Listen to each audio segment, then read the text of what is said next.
You on Monday really grilled me.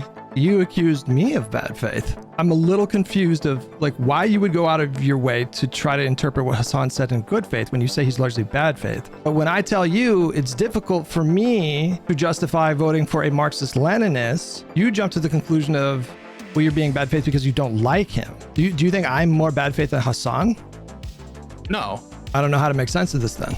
Basically, Pisco, my boy that I love, I would like the same charitability that you seem eager to give to Hasan, who you say is largely bad faith. In our conversation about Hasan right now, you are bending over backwards to interpret his statement about trans people being murdered by Democrats in a good faith way after telling me you think he's largely bad faith. Pisco, for you, it's very reasonable. Listen, you are my boy. You are my boy. What is I do love you, then? but sometimes I wonder if I'm your boy. What the fuck? Do you know? Do you know what I mean? Sometimes, no, but I don't know. I'm trying to be as honest as possible and answer everything. I've let you drive the conversation. Do you think it's reasonable that I sometimes question if I'm your boy? Did you see Brian Tyler Cohen? Going? I retweeted him. Yeah. I retweeted that shit because, listen, you all are so cringe about the chorus shit. I do think that there's one aspect that I agree with Taylor Lorenz always have, which is disclosure. I do think that chorus members should disclose when they get income streams related to their political content. That's always been a thing, but I have no problem with chorus existing. And I think that people who do need to realize what moment they're in. And yeah, so I retweeted that. What I think is wildly cringe about that whole thing was that during the Hasan crash out stream last week, he was like, there was like a 5-minute exchange that he had with his audience where he was telling them, like, they were, I guess, pushing him to go scorched earth on chorus and Brian Tyler Cohen. And he did this whole rant for like 2 minutes about how he needed to repair with Brian, basically, because Brian knows a lot of fucking political consultants, or I don't know what language he used, like Democratic Party political consultants. So he had to like repair that relationship, but he said it, you know, like live to his audience, and he still continues to accuse chorus of paying creators to do Israeli propaganda. So it's like he wants it both ways. Like he wants to be able to use chorus as like an Alex Jones boogeyman, but then he thinks he's being sly when he just tells his audience like, no, we got to like play politics with Brian. You know, that's kind of fucking insane. I think it's to the heart of our critique. It seems like pragmatism is available for everything except the voting decision. This is kind of like voting exceptionalism attitude that people seem to have, where they understand pragmatism in the context, for example, of resolutions on Israel-Palestine, for example, in terms of making alliances. I think even a lot of people like the Mamdani Hochul situation. I understand not everybody, but I think that lefties are willing to abide, or at least a lot of them are willing to abide pragmatism or sort of, I don't know what to call it, super political moves that are beneficial, but aren't necessarily ideologically based in any other context except for the vote itself, which I always find odd. And that's another example of it. I think like withholding criticism of chorus or withholding going hard on Brian Tyler Cohen because of trying to make an alliance. Well, great. I mean, maybe that's the right move to make politically. Then why aren't you consistent with that framework of pragmatism in other contexts where it clearly applies? No way. Hold on. I think you missed the point of what I was talking about though. Like, I don't think it's that deep. Like, I think Hasan wants it both ways, where he can do literal Alex Jones level analysis. Like, you would agree that him baselessly accusing people of being paid by chorus to do Israeli propaganda is like fully Alex Jones, right? Like, pretty much right. What do you mean by? I think it's not based in anything. And no. But Alex Jones, it's just like fully Alex Jones, right? That? Alex Jones will come up with the craziest conspiracy theories you can think of to explain 9/11 or, you know, like election results. You know, he'll do like Zog kind of stuff. Is this really any different if Hasan is, you know, just randomly accusing creators of being paid by chorus to do Israeli talking points? For some Alex Jones conspiracy, 100%. I'm sorry, just when I hear Alex Jones conspiracy, I think of like Sandy Hook, because that's very close to my heart. Yeah, but this is right next to it, is what I'm saying. You don't think it is? In terms perhaps of the brazenness of saying something without evidence, but in terms of like the material harm, no. But I do understand what you're saying. It's a brazen claim without any evidence, and that's like what Alex Jones does. Like if I told you Alex Jones baselessly accused, some random medium-sized influencer of being paid by Israel to do propaganda, you would be like, oh yeah, that's like typical Alex Jones. Yeah. I would also say that Hasan oftentimes makes brazen claims without any evidence. Yeah, that's what I'm saying. JDAM stuff. Yeah. Well, no. This is beyond JDAM stuff though. This is like fully conspiracy brained Alex Jones level analysis. Agreed. Okay. All right. I just know what you mean. Like, because sometimes the lies of Alex Jones often happen in the context of active debunking when things have already been debunked, or that deal with areas of like just the most depraved damages. So for example, like there are situations where Alex Jones has continued to spread things after they've been debunked. Now in this chorus case, I think there's no evidence for it, right? And there's certainly the statements of chorus people who contest it 100%. But sometimes there are like a factual underpinnings to what Alex Jones will say that are like so obscene and offensive beyond the level of the kind of these kind of negative innuendos that were made by Taylor Lorenz and by Hasan. But in general, I agree with what you're saying. That's what I was thinking about with Alex Jones, with like Sandy Hook shit, Jan 6 stuff. See, but I don't know if I agree with that. I actually think they're just as bad. You want me to explain? Yeah. So Hasan's whole thing is talking about the Palestinian conflict and using the language of genocide, right? That's been his biggest sort of like focus for the last couple of years. He will say things like a live streamed Holocaust, these kinds of things. He is very casually, very baselessly accusing just random influencers that show up on his feed of being paid by Chorus to do Israeli apologia, like genocide apologia. That to me is just as disgusting as accusing parents of like faking their kids' murder. It's like it's like right next to it. It's not, a layer above it. It's just that is just Alex Jones level of disgusting smear. I think that I agree that it's Alex Jones like, as between the Sandy Hook comparison and these kinds of accusations. I find the Sandy Hook one to be more reprehensible and shocking of the conscious than these. Perhaps you can have a reasonable disagreement there, but I'm willing to grant that it's a baseless conspiracy. Accusing someone, it's like what Alex Jones does. Accusing someone of being paid to do genocide apologia. I mean, that's pretty. Yeah, that's pretty fucking disgusting. I don't know. I feel like I'm granting your characterization. I feel like you're saying it's like a step. It feels like you're saying it's like a step above. I'm saying it's just as bad as Alex Jones. Like that is on the level of you faked your kid's death. It's the same level. I am taking exception just with the Sandy Hook comparison one specifically, and I was just wanted to clarify what you meant by the Alex Jones type thing. If you just mean like these kinds of baseless conspiracy theories without evidence, yeah, I grant that. I mean, I don't have that same intuition about the Sandy Hook children. I just find that to be more reprehensible. I mean, a baseless, disgusting smear is basically what I mean. Like a completely baseless, disgusting smear. And so when I compare the two that we're talking about, that's why I totally agree, and that's why I retweeted Brian Tyler Cohen and him responding to Hasan, because I found that to be a baseless, disgusting smear. Yeah, but I'm so yeah. Sorry, not yeah, but I'm saying that Hasan wants it both ways. Like he wants to be able to do these because I know he doesn't actually think that these people are being paid to do Israeli propaganda. Like he's just lying. Like he knows that whatever he says to his audience, he can get them to get on board with, and he has literally or figuratively shock trained them into just believing what he says.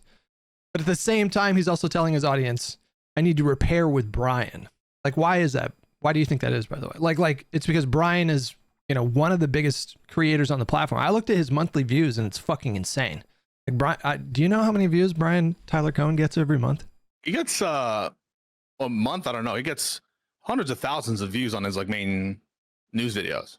Dude, Brian gets like Easily. over 100 million views a month. I think That like, doesn't surprise me. Yeah, that's a lot. I'd have to take a look. Hold on. You had a question there. It was like, what? Why would he do that? Why would he at once claim Chorus, a project that Brian promotes, is doing this kind of genocide stuff, and also be willing to try to like mend bridges? I don't know. Is that your question? Is like, what is the explanation for that? Not a question. I'm making an observation. Like he's trying to have it both ways. If Brian was just like a medium-sized creator or a smaller creator, he would not try to have any kind of, he said the way he described it is, I need to do a little bit of repair with Brian. And this was like moments after he accused somebody of being paid by Chorus to do like Israeli propaganda or something like that. And it's because Brian in the last 30 days, Pisco, has gotten 178 million views. This fucking guy. Can I just have some of his money? He doesn't need all that money. He just give me He's like doing big a things. few grand. He's doing big things. No, it's fucking pathetic is my point. Is like unprincipled? Yes, that's not the word I'm looking for though. First of all, I think it's fucking hilarious that he could just announce his master plan to his audience of basically like manipulating Brian. That's what we're talking about. Like he's just like, chat, you got to trust me, okay? I got to do some repair with Brian because he knows all these DC consultants and they're all like on my ass this morning because I said I would vote third party. So I got to do some repair with Brian. But also in the same breath, because in the same breath he's saying Chorus is paying influencers to do Israeli propaganda. So what he's telling his audience is like, oh, I need to like manipulate Brian basically. Like I need to like I need to have like a good relationship. I have to like play politics with him to have a better relationship with him. But I also want the ability to, baselessly smear creators as Chorus paid Israeli propagandists. It's fucking ridiculous. Like it's actually kind of crazy that he said that out loud to his stream, as if nobody with a direct line to Brian wasn't going to reach out to Brian and be like, just so you know, this is what's going on. It's fucking insane. Is the point that like strategically it's fucking stupid? If his goal was to do X, why would he do Y? It's actually, it's more that it's hubris. It's hubris that he thought that he could tell his audience of like 30,000 people that he needs to play politics with Brian, and that no one was going to be no one was going to like reach out to Brian and warn him that this is what, first of all, this is what Hasan is like saying about Chorus every other fucking week on his stream. But also he's telling his audience that he wants a better relationship with you so he can get these quote unquote DC consultants off of his ass. Like it's kind of wild that he didn't think that someone was going to reach out to Brian. Wouldn't it be more fake to like withhold your criticism of Chorus while trying to mend bridges with Brian? I feel like, wouldn't it be more fake to be like, if you felt that something was wrong with Chorus, assuming he did, and you like withhold that, wouldn't that be like fake? I mean, I just don't see, is there an inconsistency in saying his belief about Chorus and also saying he wants to mend the bridge with Brian, except for the fact that it would probably make it less likely that you'd be able to mend bridges with Brian? But why would he not assume that somebody would just reach out to Brian and give Brian a heads up? That's crazy to me. Maybe the answer is, and I'm not saying this is true, is because he believes both things, right? He is willing to say what he says, even though it will incur some reputational costs with Brian. Or maybe he's stupid and didn't think of it, or maybe I don't know. How else do you explain it? That he's just hubristic and dumb and not calculating? Yes, I mean, I think it's hubris, like I said, but like I don't think he actually thinks these things about these creators. Is my point. I think he doesn't actually think that they're being paid by fucking Chorus to do Israeli propaganda. Wait, then why would he say that then? Because Pisco, he just lies. Do you understand this about him? He just lies.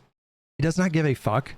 He will lie about you. But it's not. But it's not even a self-serving lie, because you're saying it's counter to his goal of. It's self-serving in his broader goal of like turning people against the libs. Like that's his biggest project right now. It's less like being anti-Trump and more turning people away from the lib establishment or whatever. That's his number one goal. And so in service of that goal, he will very casually, with no evidence whatsoever, just accuse people of being paid by Chorus to do Israeli propaganda. Like, he knows that it's bullshit. Maybe he believes it. He doesn't, though. I don't know why people are. I was like you at one point, Pisco. So naive, so full of youthful optimism about people. And the more there are deranged people who believe deranged things or without any evidence. I mean, true, but there's also like true. people that lie about things, like just baselessly, shamelessly, consistently lie about things. How long he said for global entry, other shit. Like, yeah, no, I totally grant that. I'm just like, here's an example where it almost feels like either he's impulsive or he has integrity, perhaps in this instance, because notwithstanding, unless you think he's lying about trying to mend bridges with Brian, notwithstanding that, he went out and said something that was directly counter to that goal. And the response, well, he's just lying because he lives to lie. I'm just like, well, I don't know. Like, maybe he's lying. I don't have a strong view there, but. So what I think is that he views his streams as these like big old bubbles. Usually it's only like the super viral stuff, the super kind of more sensational stuff that goes viral, but he streams like 6-8 hours a day for basically like 7 days a week. And the vast majority of that content doesn't go viral. It's just, there's just a lot of kind of filler content.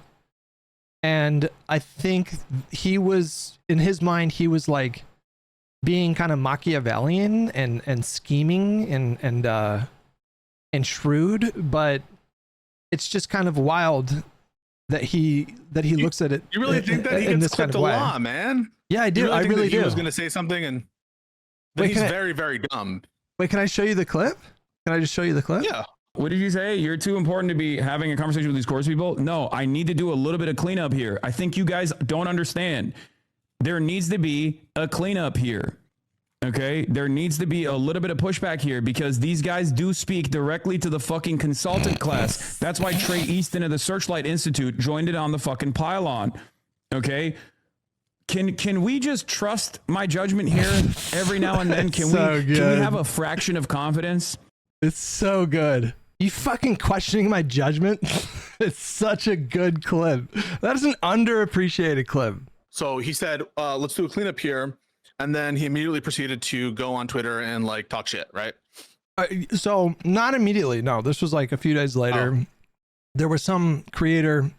The context of the post from last night was there was some creator that, here, let me just follow the thread here. It's right here. So like there was a guy named Zachary Kirk who is, looks like a liberal creator that likes Jasmine Crockett. Mm-hmm. And he posted like a pro Crockett video down here. And then Hasan quote retweeted this person and said, Chorus funded creators need to stop doing shit like this. Straight up Israeli asset.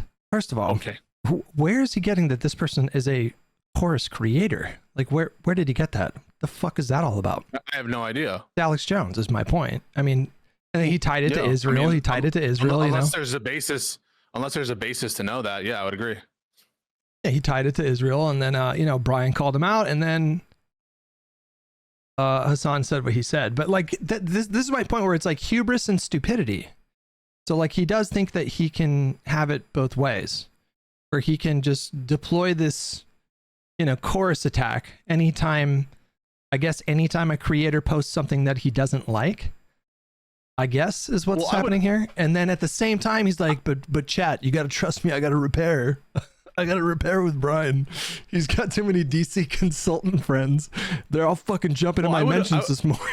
The whole thing. I just don't know. This is the best example of like an inconsistency on that thing. Like, I totally agree that it's Alex Jones-esque to assert that they're I don't know, course funded if there's no proof of that or no basis to believe that it's done to avoid Israel criticism. I agree with that, but like, it doesn't seem to be inconsistent with trying to repair relationships with Brian Tyler Cohen. If anything, it would show like integrity if he actually believed it, right? But he doesn't, though. This is my point. Do you think he actually believes it? I'm not sure that if you mean like, is he actually lying about what he thinks chorus Yeah, I mean, is with respect to Israel. do you think that he thinks that he can just call people, chorus created, Israeli assets, and he knows that just a big chunk of his audience will discredit those people. Like in their minds, that person will have been discredited. Therefore, you don't have to like listen to their criticism or pay attention to anything they have to say. They're just chorus Israeli assets. Like that's what he's doing. It's all a big effort to discredit people. This is like his MO. Knowing that they're not chorus funded. No, but specifically like tying it to like Israeli propaganda, which is that's what he does. Like the chorus thing is just for him a vector to tie it to like the broader kind of Israel stuff. Got it. But like, can we just take this one at a time? So this guy, Zachary Kirk, is there a basis to believe that he's a chorus funded creator? Well, there's somebody in my chat that is saying that Taylor said he was in chorus, but that's not the point though. That's not the point. Like he's using chorus again as he's framing them as a organization that is doing Israeli propaganda. I would say that the framing there is implying that like there's a broader pattern of chorus apologia for Israel. Although I want to say that that's like a level removed from what I would I thought that there was no basis to conclude this guy was in chorus. But I'm happy to say that like that part of the framing as chorus is in the tank for Israel without additional evidence, I don't agree with that framing, but I would put that at a different level removed than like just claiming people are chorus funded because of their Israel takes, Dumb that down for me. Dumb that down for me. Okay. So if there's a basis legitimately to believe that a person is chorus funded, and it seems like in this case there might have been a basis to believe that he's chorus funded, then saying things like chorus funded people need to stop doing X, Y, or Z, or chorus funded people need to do, with reference to a specific purpose, it starts to feel less of Alex Jones like, except to the extent in which he's playing in this framing of chorus, kind of implicitly this framing that chorus is a Zionist project, which I will grant to you that has been the narrative that a lot of lefties, including Hasan, have promoted, but it doesn't feel as Alex Jonesy, that example. Well, I think even above at a more meta level, above like the Israel stuff, I think like the broader claim about chorus is that they are a slush fund to pay creators to push the Democratic establishment like party line, and so they use Taylor. I say they, I mean like the populist left or whatever will be just like very broad. They use chorus as a way to sort of get people to dismiss anyone whose opinions they don't like. So like I disagree with this creator that Jasmine Crockett is the better candidate. Okay, that's fine. That's not a big deal. But like Taylor takes it further, right? So like, I'm just pulling up a tweet of hers on the screen right here. Yep. She quote retweeted the same thing and said, "This guy was in the Chorus 1630 dark money funding program, by the way. Content like this is certainly profitable."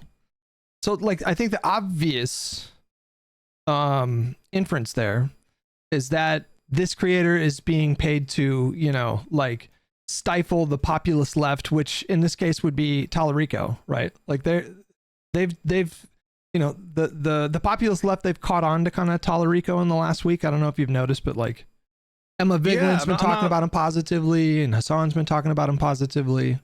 And so a creator, I'm not like I started. I'm getting prepared to make some endorsements myself. I'm guessing it's like Israel positioning, that Tallarico is more openly against Israel funding than Crockett is. I don't know if he's even spoken about Israel yet. I think it's more that he's a populist. He's like it's not about left or right, it's about up and down, and it's because he's a populist. Okay. He's like, anti-corporation or anti-billionaire. I have gotten the sense that more lefties are starting to catch on to Tallarico and support Tallarico directly. I do get that impression. Right. And so, in the context of that, you have this one kind of, how many followers does Zachary Kirk have here? It's 14,000, you know, not like a huge creator or whatever, but, and he comes out and he's like pro Crockett. And then Taylor reposts him and says, this guy's a part of the fucking dark money slush fund. And then Hasan, I don't know if you posted that after or before. Then Hasan jumps on it and adds the whole like Israeli element. It's their way of like trying to discredit people. That's his entire MO. Yeah. So like I think Hasan has figured out that he can sort of condition his audience to take his lead. And if he tells his audience, oh, you can't listen to this person, they ... And there's like 1,000 like fill in the blanks. And it's usually like, a lot of the times it's like a straw man argument, or, you know, he's done it to me a number of times where he'll take a clip like with no context whatsoever and then pretend as though, you know, I literally want to like court segregationists into the party, for example. So it's usually some kind of straw man attack or some kind of baseless smear. But like, this is how they operate. It's not new. Like, this is not like a new strategy for propagandists to do. This has been like an established thing that works for like hundreds of years. But yeah, that's what I see is, can I ask a couple happening questions? So yeah. would you have a problem if Hasan said something like this? I hate it when left-wing influencers or liberal influencers repeat Israel talking points and act as surrogates for Israel. Would you have a problem with him saying that in the same level of like disingenuousness and bad faith? Presumably not, right? If he just said, I would have less of a problem with that, because that's less of a smear. Because at that point, you're just saying, oh, you agree with Israel. But as soon as you start attaching like a financial incentive, oh, you're getting paid to do Israeli talking points, that I think puts it in a new tier, especially in the context of the language of genocide. Because his whole thing was like, the libs won't call it a genocide, live stream Holocaust, As soon as you add like, oh, he's being paid to essentially do genocide apologia, then I think it takes it down to a level that is right down in the mud with Alex Jones' fake school shootings situation. got it. It's just like this, you know, there is no depths that he will not sink to in his dishonesty. He will use any smear that he thinks will give him some kind of a tactical advantage. He has no fidelity to the truth at all. Like, he does not give a flying fuck, is what I'm trying to say. But I don't know. We can this isn't really what I wanted to spend my time with you this morning talking about. No, but I think it's interesting that we can move on, but I just have like a few other things. Like, I'm about to give you like a different scenario, which isn't the same, and there are ways that you could distinguish it. Mm-hmm. But for example, for the tenant media thing, right? There are absolutely, you know, a closer connection between Edward Grigorian. I mean, was essentially a shell entity for Russian government actors. No doubt about that, right? Yeah. No doubt about that. In that context, if there were a clear money link where it's like, is like some sort of Israeli interest group has contributed large amounts of money to the Chorus Fund, in that context, let's try to make it more applicable. Or hell, let's even say Israel is making some sort of illegal, FARA violating contribution or something, or some other campaign contribution, whatever, breaking the law into the fund itself. Would you be okay with them making these same kinds of comments? In other words, because I don't think that we would have like, we don't really care about saying Tim Pool is just Russian propaganda. Tim Pool, now they maintain we weren't influencing our content at all. This was hands off. Is it, you don't have a problem with that, correct? It's just like the lack of, or the presence of attenuation between the source of funds and the lack of any evidence of government involvement. I think it's more the fact, Pisco, that the idea that Chorus could be some kind of a paid Israeli propaganda effort was utterly and completely annihilated within days of that reporting. I feel like you would have had to have gone out of your way to not see the many receipts that creators were dropping in the days that followed that article. Examples of Chorus creators that were not only outspoken about Israel, but they were using the same language. Like, they were using the same really strong, harsh language for people like Chuck Schumer, They were calling it a genocide, these kinds of things. Like, you had to have gone out of your way to miss those things. But the whole point is, like, these creators that have this influence, they will head off that kind of stuff by discrediting these people in the way that I just told you about. So it kind of makes perfect sense that a lot of people in Hasan's audience didn't see those receipts, because he and all of that whole ecosystem, they just like smear and lie everybody. And as soon as you tell your audience, oh, this person's being paid to apologize, to do apologia for a genocide, then of course it makes sense that they didn't see any of those receipts, because in their minds they're like, oh, this guy's a why would I even watch a 10-second clip when they're doing genocide apologia? And so, like, the whole thing, Pisco, the whole thing is intentionally dishonest. That's my point. They know they're lying. It is a conscious, deliberate effort that they're doing to try to discredit people that they think represent a threat to their populist left movement. That's what this is all about. That's what I think. Got it. I think that it runs the gamut between people who are intentionally deceptive and making false implications or leaving enough question marks, and people who genuinely either are hoodwinked that there's some additional evidence of like Israeli influence or Israeli aligned influence in some of these creators. So I'm not sure that I'm going to label that all these people, whoever the denominator is, are all lying. I don't think I could justify that claim. But surely I think that you have a responsibility if you've accused people of being paid Israel shills or something like that, that there should be substantiation. I have less of a serious problem. Allegation. And I think it's a super serious allegation. That's one of the reasons why I think disclosure is important, not just because I think it's the right thing to do in terms of your audience, but also because I think at times it can inoculate you by showing that you're upfront about, that you're getting money from this particular place. And almost like the lack of disclosure on that, I think it hurts a lot of these creators. That said, it might also put a target on their back for like bad faith actors or whatever. That said, like, the thing is, people can draw conclusions based on money in politics, money in this or that, the source of money. Everyone does it. And I would absolutely take issue and do take issue with people turning chorus into something that it's not when there's no evidence of it. That's why I retweeted Tyler Cohen. That's why I take the stance that I do. That's why I'm in support of chorus existing. That said, like, if it's funded in a particular way, there are going to be criticisms of it that way, and not all of the criticisms are bad faith criticisms, in my opinion. I don't know. I feel like you're kind of doing gymnastics here, buddy. What? What's the gymnastics? What did I say that's unreasonable? So I just learned about a Mott and Bailey.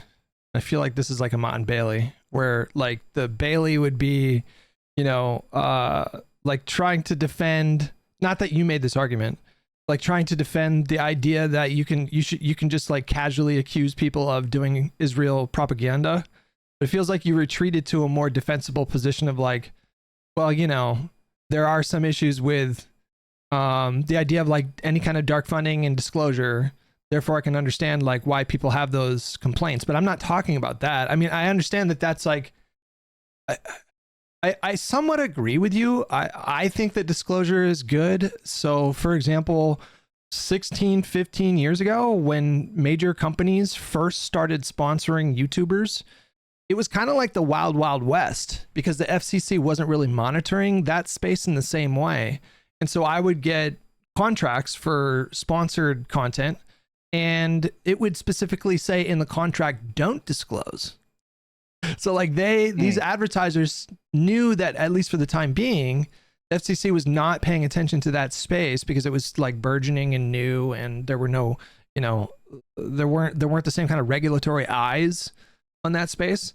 And so I would send the contracts back and say, no, I insist that I'm gonna tell my audience that this is paid. Like it feels dishonest. So that's good. I do understand that is a defensible argument. I agree with that argument. I think disclosure would be better. I'm also sympathetic to the idea that these creators could be targeted by this fucking psychopathic online populist left who are completely deranged and unhinged. And so I'm a little bit sympathetic to that as well. But I'm not talking about these kinds of like reasonable critiques of the structure and the non-disclosure, like, okay, that's fine. I agree with you on some of that, or maybe even most of that. I'm not talking about that. I'm talking about the idea of if a creator shows up on your feed and you just want to discredit them in the eyes of your audience, you just baselessly accuse them of being paid by Israel to do propaganda. Like, that is so far removed from the critique that you just gave. You know, I don't have any intention of doing a Mott and Bailey or anything like that. I would condemn reflexively or knowingly, maliciously accusing people of taking money without any evidence. I hope that you didn't get the impression that I would think that that's like good or okay or justifiable or whatever. All I'm saying is, like, I think what you were asking for was like a broader set of condemnations around quote unquote like these people and their different problems. And I just, like, some people are lying for sure. Some people are delusional. Some people have what I take to be good faith criticism, even if I don't agree with it.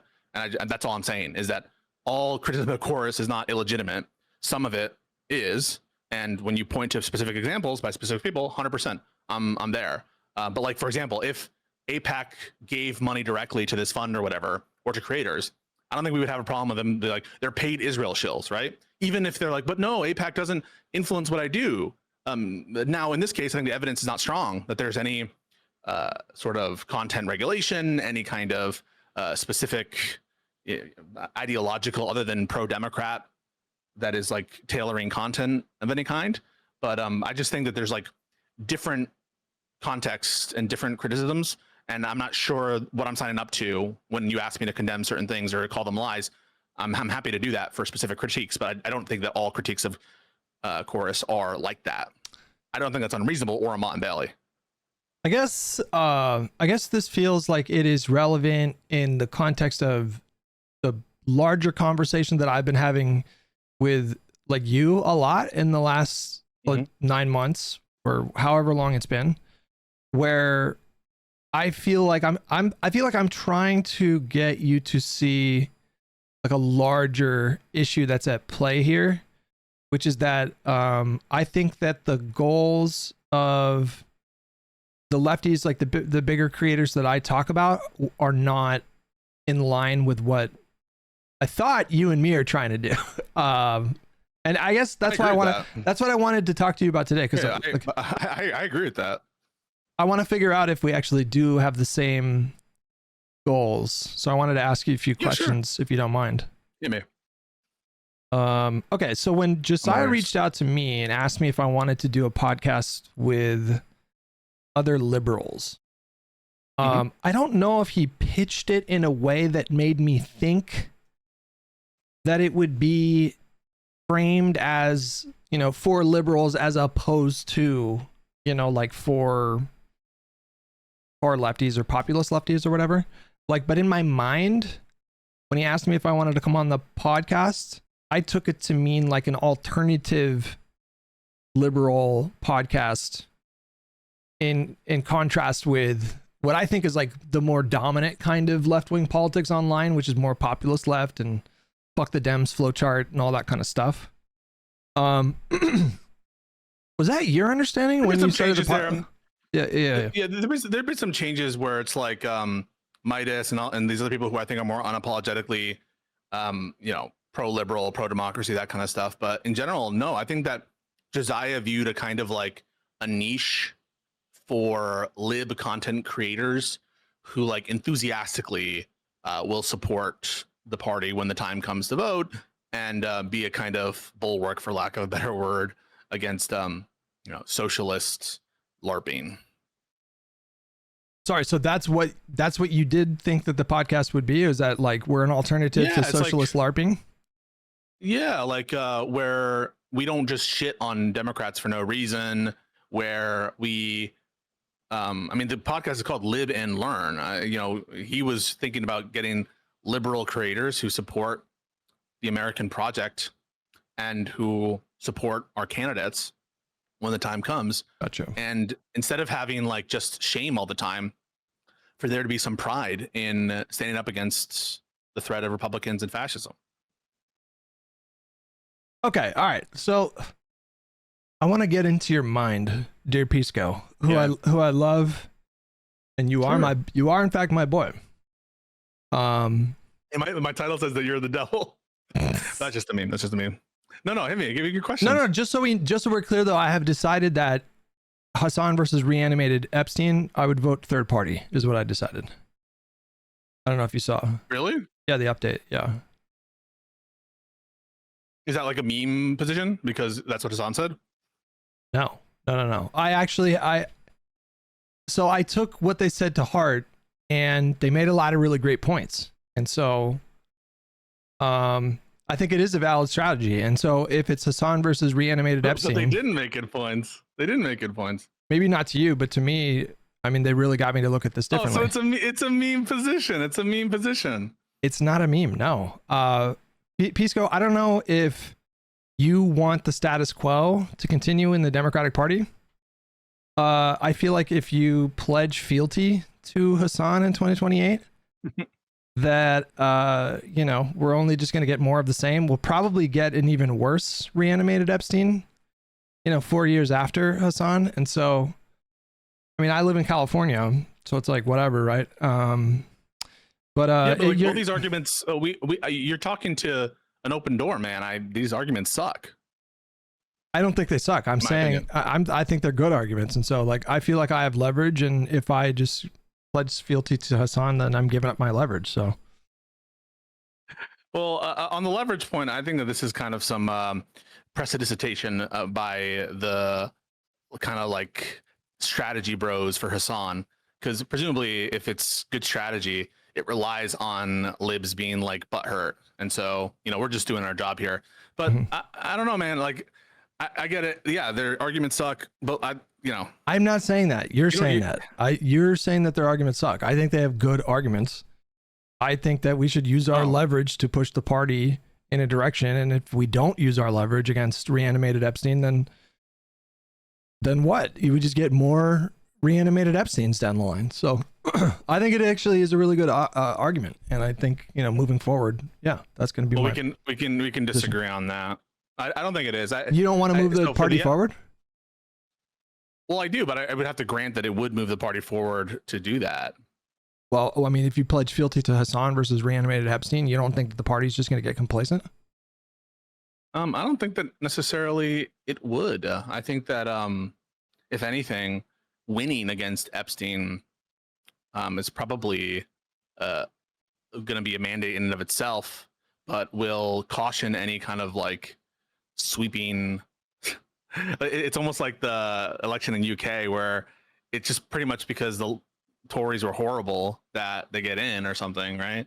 So yeah, I don't really think that it would necessarily lead to complacency. Yeah, but if I pledge fealty to Hasan versus reanimated Epstein, and then Hasan wins, pledge fealty, and then if I pledge fealty, tell you right now, I will support him if he's the nominee for the Democratic Party. And in doing so, I give up all my leverage, and then he just gets in there and continues the status quo. Then why are you doing this? I don't know. This is stupid. It's not a bit. I'm being serious. I'm being serious. All right. No, hang on. All right. Let's get to I do want to ask you some questions. Okay.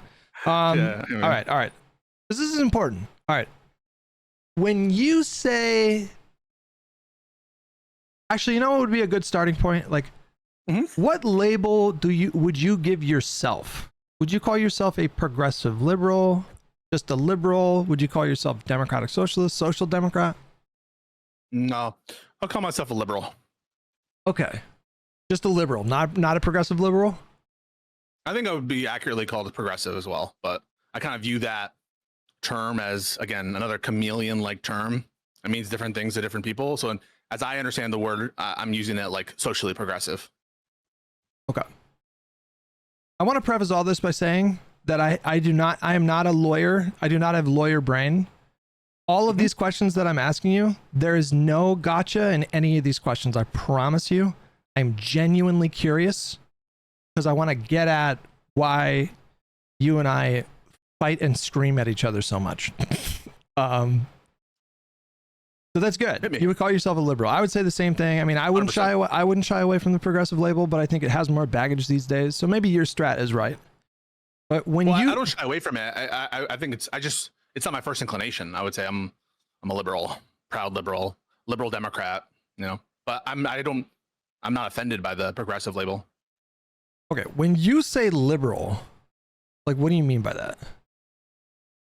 I mean it in the sense of someone who's committed to liberal values, freedom, to republicanism.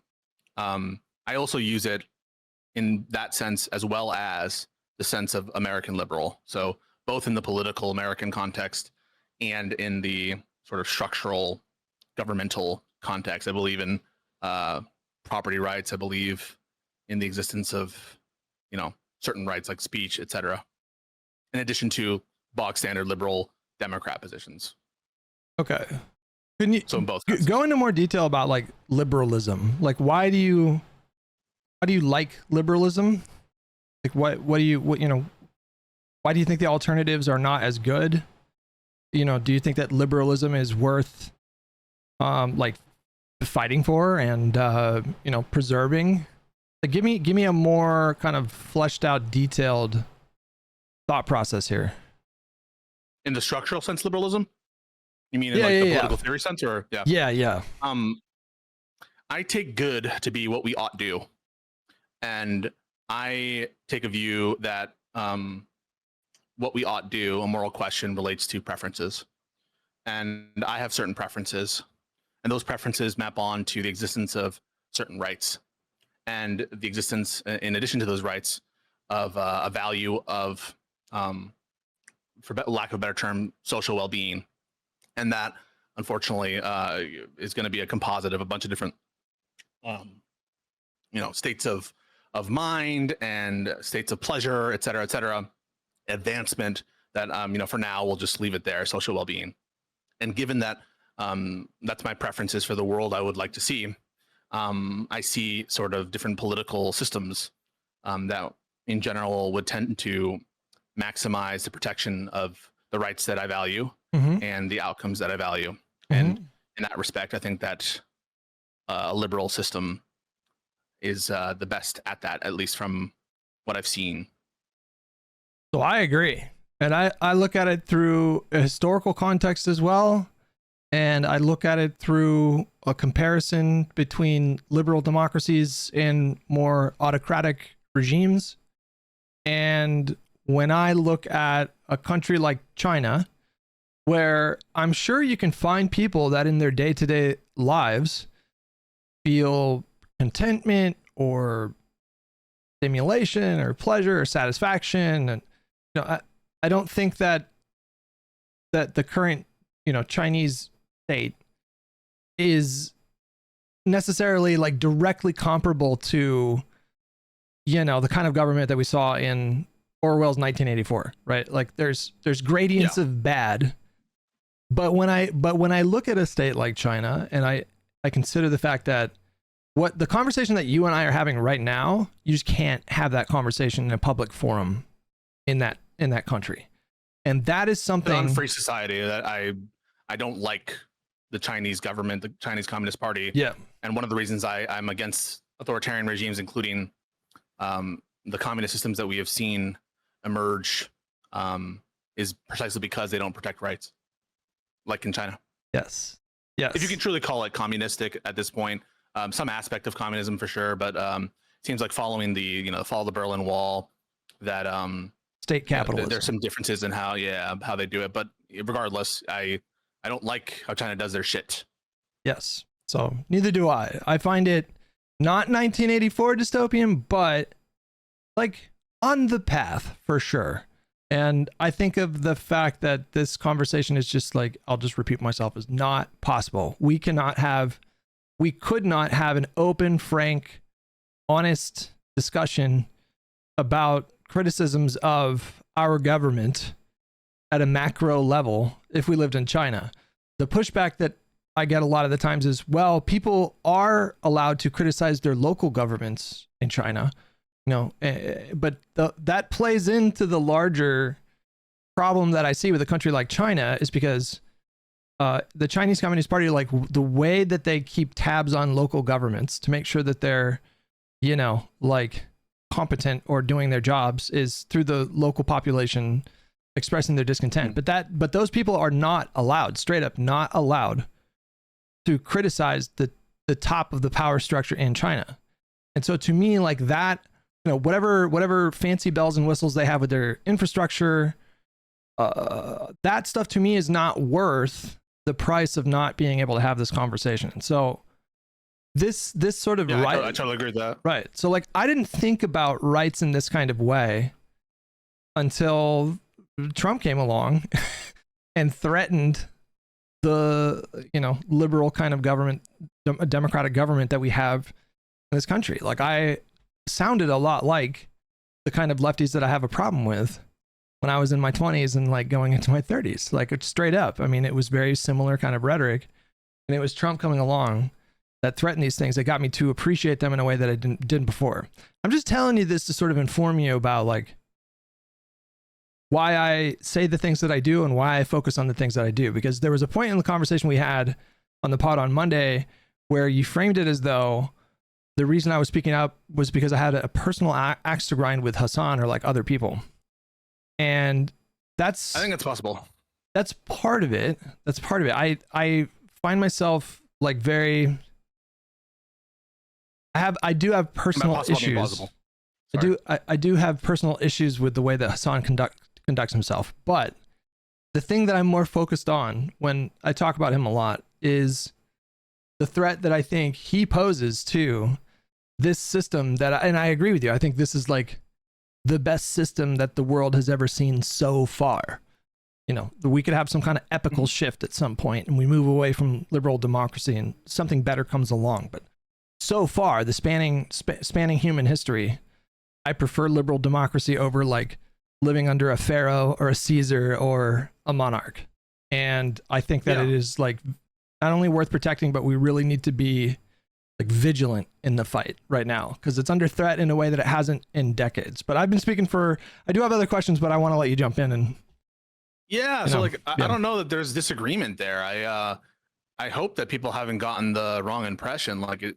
I feel like the majority of my impulse against MAGA has to do with structural liberal concerns like separation of powers, the elimination of arbitrary power, the imposition of procedural guardrails, upon which all of our rights are premised. You know, everything I said about Mahmoud Khalil, even the defense of Hasan Piker for global entry, even if you don't agree with my factual assessment, though I think it's accurate, that is coming from a liberal perspective, namely that we don't want viewpoint discrimination to exist except in areas of the highest concern and only for narrow purposes, because to allow a broader set of viewpoint discrimination, even for the doling out of privileges that are in no sense entitlements, that is sort of a pathway to continual erosion of the shit that we value most. And so my entire, I think, position in this liberal sphere has been to prioritize the protection of those systems. And so I think in that sense, I've been very clear that I'm a liberal in that sense first, before I'm a liberal in the sense of democratic politics. And I guess I don't understand. Is there a doubt of that? Is there really? That I would support China or like Stalinism? So I'm asking these questions because it's not that I doubt, it's just the pushback that I get from you sometimes, it makes the questions pop up in my mind. And it occurred to me that I had never really just sat down with you and just asked you to get into specifics about these things. And so I think if we have this conversation, it would help me understand your process a little bit more. That was the point. 100%. Yeah. I'm open to it. Yeah, keep going. Okay. All right. So then the next question I would want to ask is, you've told me how you feel about liberalism. I agree. I think that these rights are relatively new in the scope of human history, and they've been a tremendous positive thing for human beings to have like constitutional rights and checks on authority and a rejection of monarchies. Like these things have led to a lot of really good outcomes, and in fact, on balance, like more good outcomes than bad outcomes. And so it is for me like paramount to continue this project. And if it turns into something better, great. But for now, I think this is.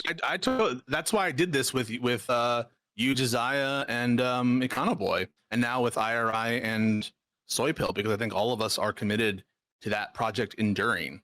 And I think we have disagreements on the strategies and on some like, I don't know, some like online dramas and stuff, but I don't think I've never doubted that you, Josiah, IRI, Soy Pill, Econoboy are committed to that project. Even Econoboy, when he came out as a socialist, I viewed him as a socialist that's compatible with that project. And so I agree. all of that is a recapitulation of a basic thesis, I think, of our podcast in the first place.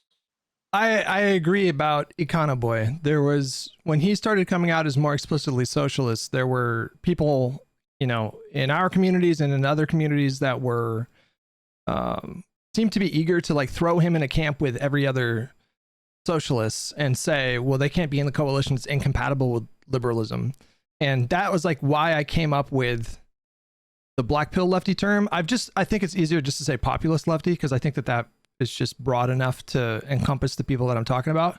But I never got that sense from, because I think that encompasses Bernie and Donnie and these other people. But it does. You can use it, and I will understand what you mean by it. Oh, do you mean to include them? Yeah. So like, okay, there's like the fringe far lefties, and we're talking about like BE and Z Squirrel, and they're like 0.1%. They're like on the fringe of like the point. These are like Assad supporters. These are like, yes, tanky supporters of Bashar al-Assad who like make apologia for the invasion of Ukraine and that kind of shit. Yeah, no. They're like Kaya Walsh. Those people are a small, like, I don't know who that is, but I know Zay Squirrel, and I know like Haas from Infrared. This is a very small contingent of the left in America. Yeah. So but when I say populist left, it includes, you know, the vanguard, just as it includes Hasan, even though I would say that Hasan's politics are and Bernie, yeah, even though I would say that Hasan's politics are definitely probably to the left of the vanguards. But bro, you should look into Kaya Walsh, by the way. Okay, you should look into her, because that is a crazy story. All right, because she was like 17 years old, you know, like interning for the Warren campaign in 2020, and then fast forward and she's filming literal propaganda videos from inside of a fucking drone factory in Iran wearing a hijab. Yeah, it is like I'm not wild. I'm just saying, like, it's just we don't need to focus on her, but I'm just saying, like, this. No, like, I get it, but like, I don't spend most of my time worrying about like the Iranian Revolutionary Guard supporters or people who like, because they're just not, in my opinion, like a huge percentage of the online. No, I agree. I agree. Critical. Yeah. I agree that you don't hear me talking a lot about like Z Squirrel and BE and Kaya Walsh, because they're so fringe that you have to be like really online to be familiar with these people.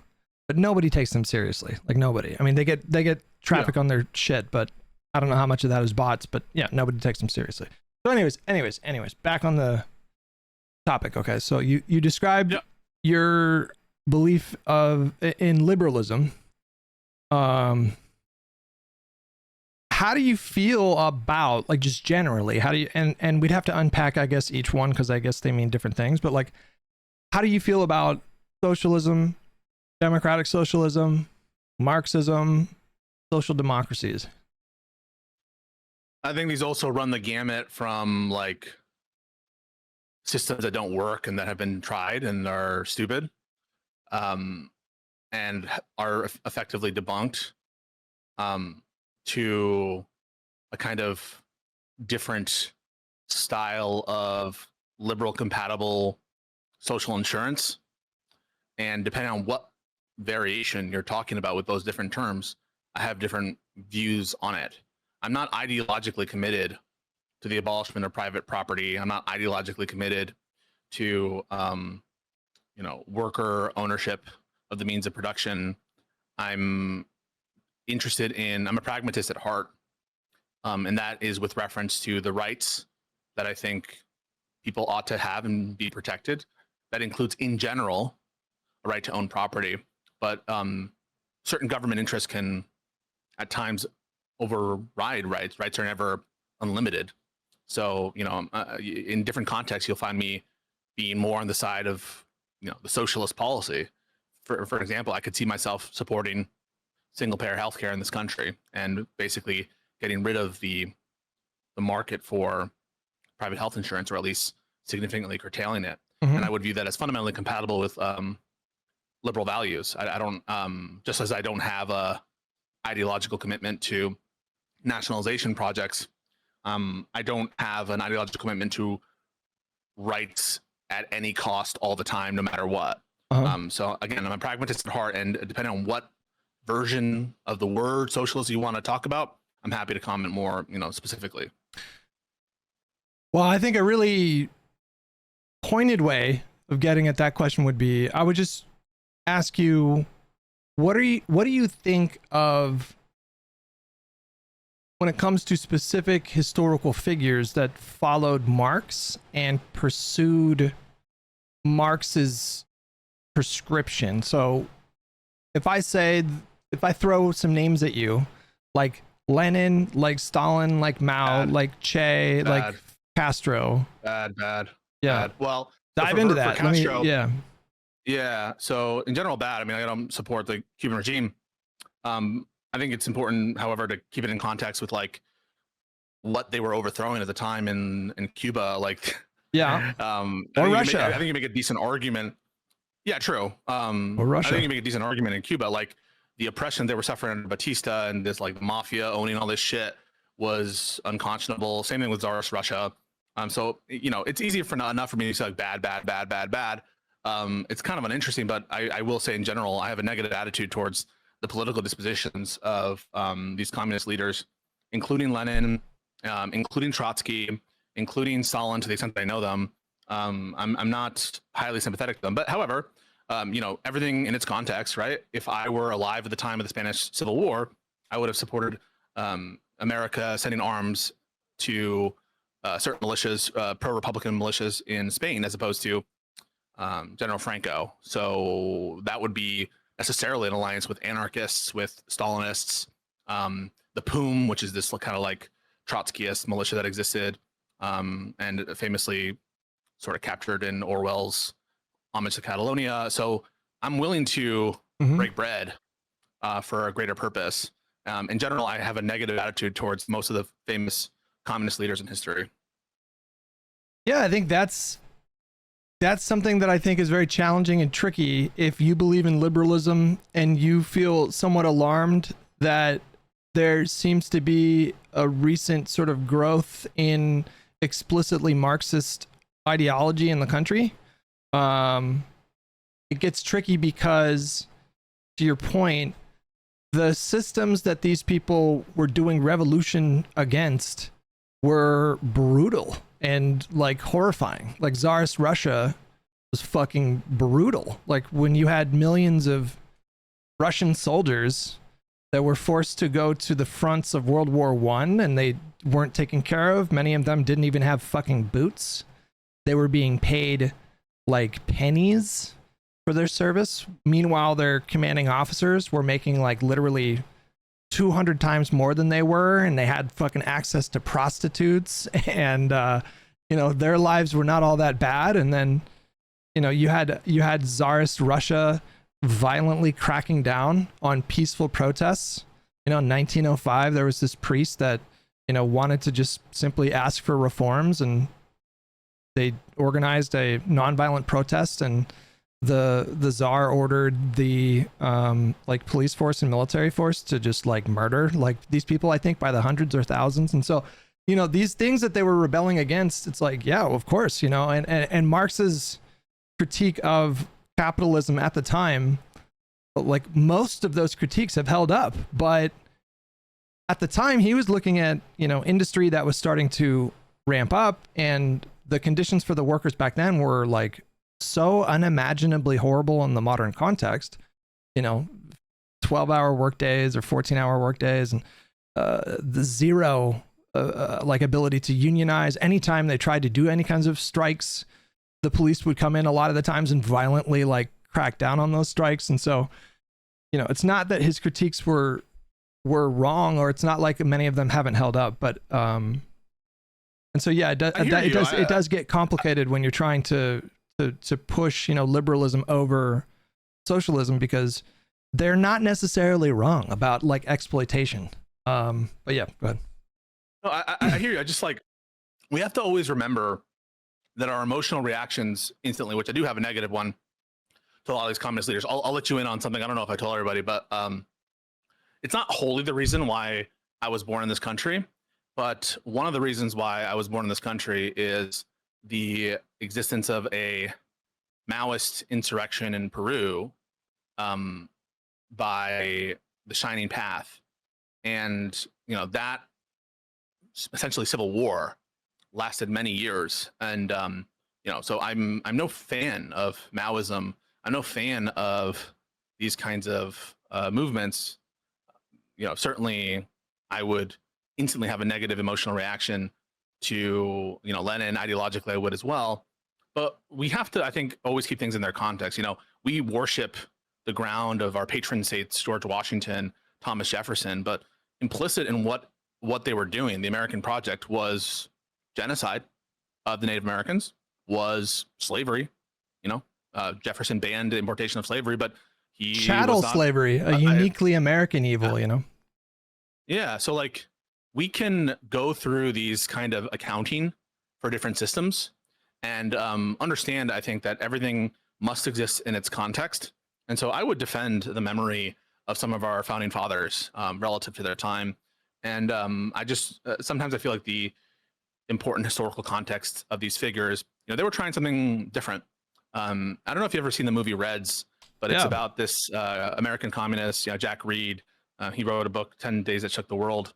And you have to remember, like, the Russian Empire was the embodiment of just cruel, authoritarian, absolute monarchy. I mean, this is it puts to a lie the notion that the Allied powers in World War I were just about defending democracy, because if that were the case, why would you be allied with Russia? There was some other thing there. And so, you know, maybe I would think differently. Maybe I would even be more negative towards like modern day communists in some sense than like people who are trying to overthrow the Kerensky government in, you know, post initial revolution in Russia. So I just mean, like, yeah, I can give you these answers, but just keep in mind the historical context, I think, is vital here to understand like the entailments of our views in the modern day. Yeah, I fully agree with you. I think there's a term for this called presentism, where you judge historical figures or events through a present lens. This happens a lot in political discourse, within Democratic Party political discourse, or kind of broadly left-wing political discourse. The way we talk about Bill Clinton in 2026, for example, like the perfect example of this. You know, Bill Clinton. Oh, I don't know if I agree. I thought Bill Clinton was a bad president. Well, I mean, in context. Well, I mean, that, putting that aside, I mean, I don't even know if I feel comfortable debating Bill Clinton, because I haven't spent a ton of time on him. But the fact is that, you know, by the time he won in 1992, the country had been in a rightward kind of stasis that started in 68 with Nixon. The country moved away from LBJ and the Democratic Party because of a combination of the Vietnam War, and then also just perceived chaos from the anti-war movement, the various left-wing movements, the civil rights movements. Political violence was ramping up. There were a ton of protests that were happening all over the country at the time, and a lot of people got really frightened by all of that. And so, you know, Nixon came in and promised law and order, and then that kind of like held in terms of the presidency, you know, through 1992, with the exception of Carter, who just, you know, was most feel like he was a failure of a president. And so, you know, when Clinton came in, you had this governor from Arkansas, you know, this deep South kind of pragmatic but progressive guy who could kind of like speak the language of the constituency that the Democratic Party had lost. And so whatever your feelings are about his presidency, he was kind of like a necessary leader of the Democratic Party movement at the time. Like, that was the kind of Democrat that needed to run in order to take on the monopoly that the Republican Party had on things like, you know, law and order and, you know, stances against illegal immigration. But in the same context of like when we were talking about Lenin or Mao or whatever, I think you shouldn't just dismiss these people as raving lunatic mass murdering psychopaths. You should consider the context of the Russian Revolution or the Chinese Civil War with the nationalists, and that's all well and good. But I guess this kind of dovetails quite nicely into the next question I have for you, which is, what do you think that Hasan's politics are? And I want you to go into like as much detail as you possibly can. As I understand it, I think he's an avowed Marxist. I think that would entail that he is a communist, even if he doesn't necessarily label himself as such. I think that he has embraced Marxist-Leninism based on a statement I recall him saying, acknowledging that he is as such. And recently, I think he said Lenin is based or whatever. And so I view him as somebody who is committed to workers owning the means of production, at least on the face of it. We can question how sincere it is. And the creation of a classless, stateless, moneyless society or whatever. You want more? Yeah, if you can give more, yeah. That's the how do you think he views liberalism? They use liberal as a slur. Mm-hmm. Liberal is they view as weak compromisers who don't have the gumption to achieve the real change the country needs. And so they are not liberals. I would go further than that. I think he thinks that liberalism is an evil ideology that needs to be destroyed and replaced.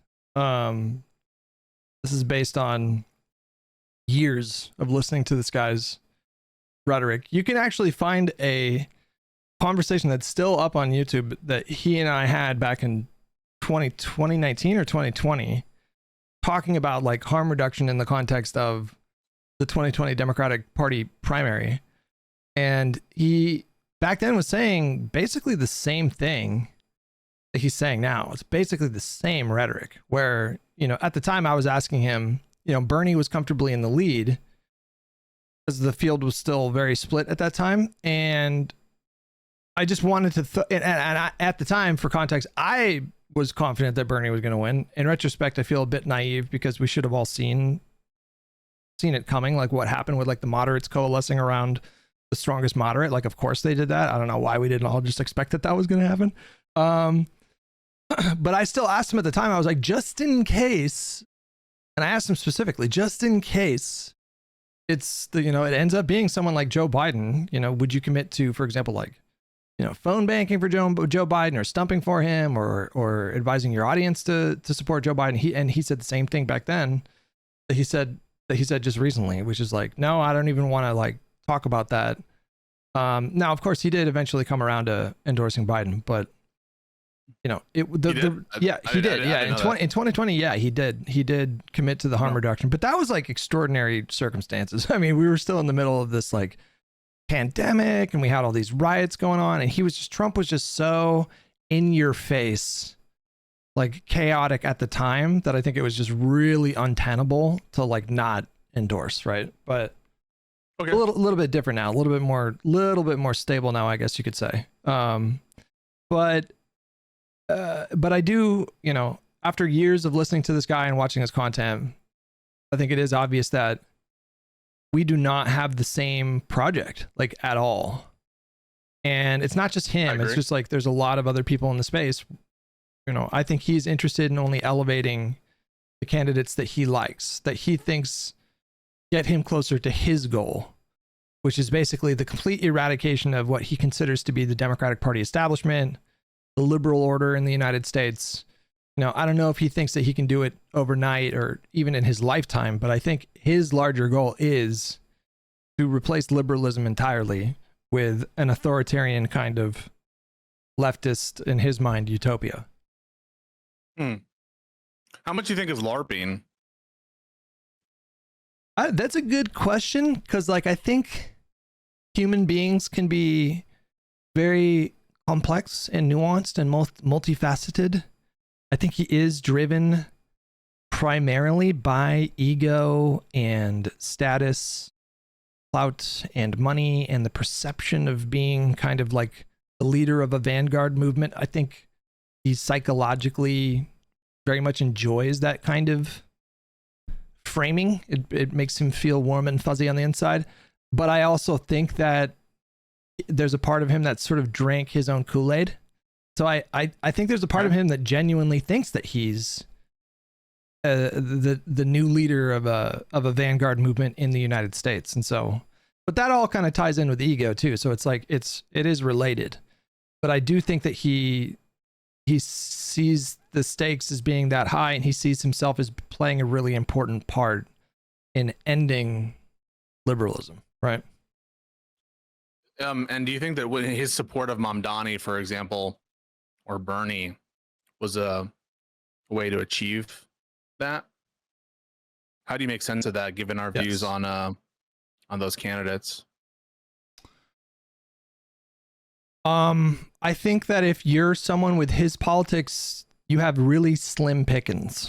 So he's not a democratic socialist. He's a Marxist Leninist. So like, it's not enough for him to get single payer healthcare or paid family leave. It's capitalism is destroying the entire planet and will destroy, all of our lives are getting worse and worse and worse. And, there's a moral imperative to end capitalism entirely. And so if you're someone with his politics, then you don't really have like a lot of choices, but the ones that do emerge, like the ones that have found success, like Mamdani and Bernie and AOC, he will tout them as a part of his movement in, one day. And then the next day he'll say that AOC is on a bad path and Mamdani is not a betrayer yet. And, you have someone like Bernie who only recently started using the language of genocide,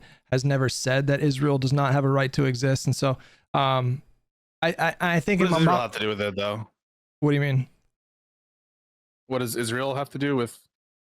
Because it sounds like what you're suggesting has to do with like base values, and I'm just not sure why. I mean, you could be against Israel's actions or their existence without that framing, and so I'm not sure what the Israel position is doing with respect to what we're talking about here. How it fits in with his worldview. Yeah. So it's not. He's principally anti-capitalist and anti-imperialist on paper. That's what he says. It's like anti-capitalism, anti-imperialism, and so he views Israel as a ethno-supremacist Western project to colonize the Middle East. And so they're two separate things, like anti-capitalism and anti-imperialism, but they're very much overlapped in his mind.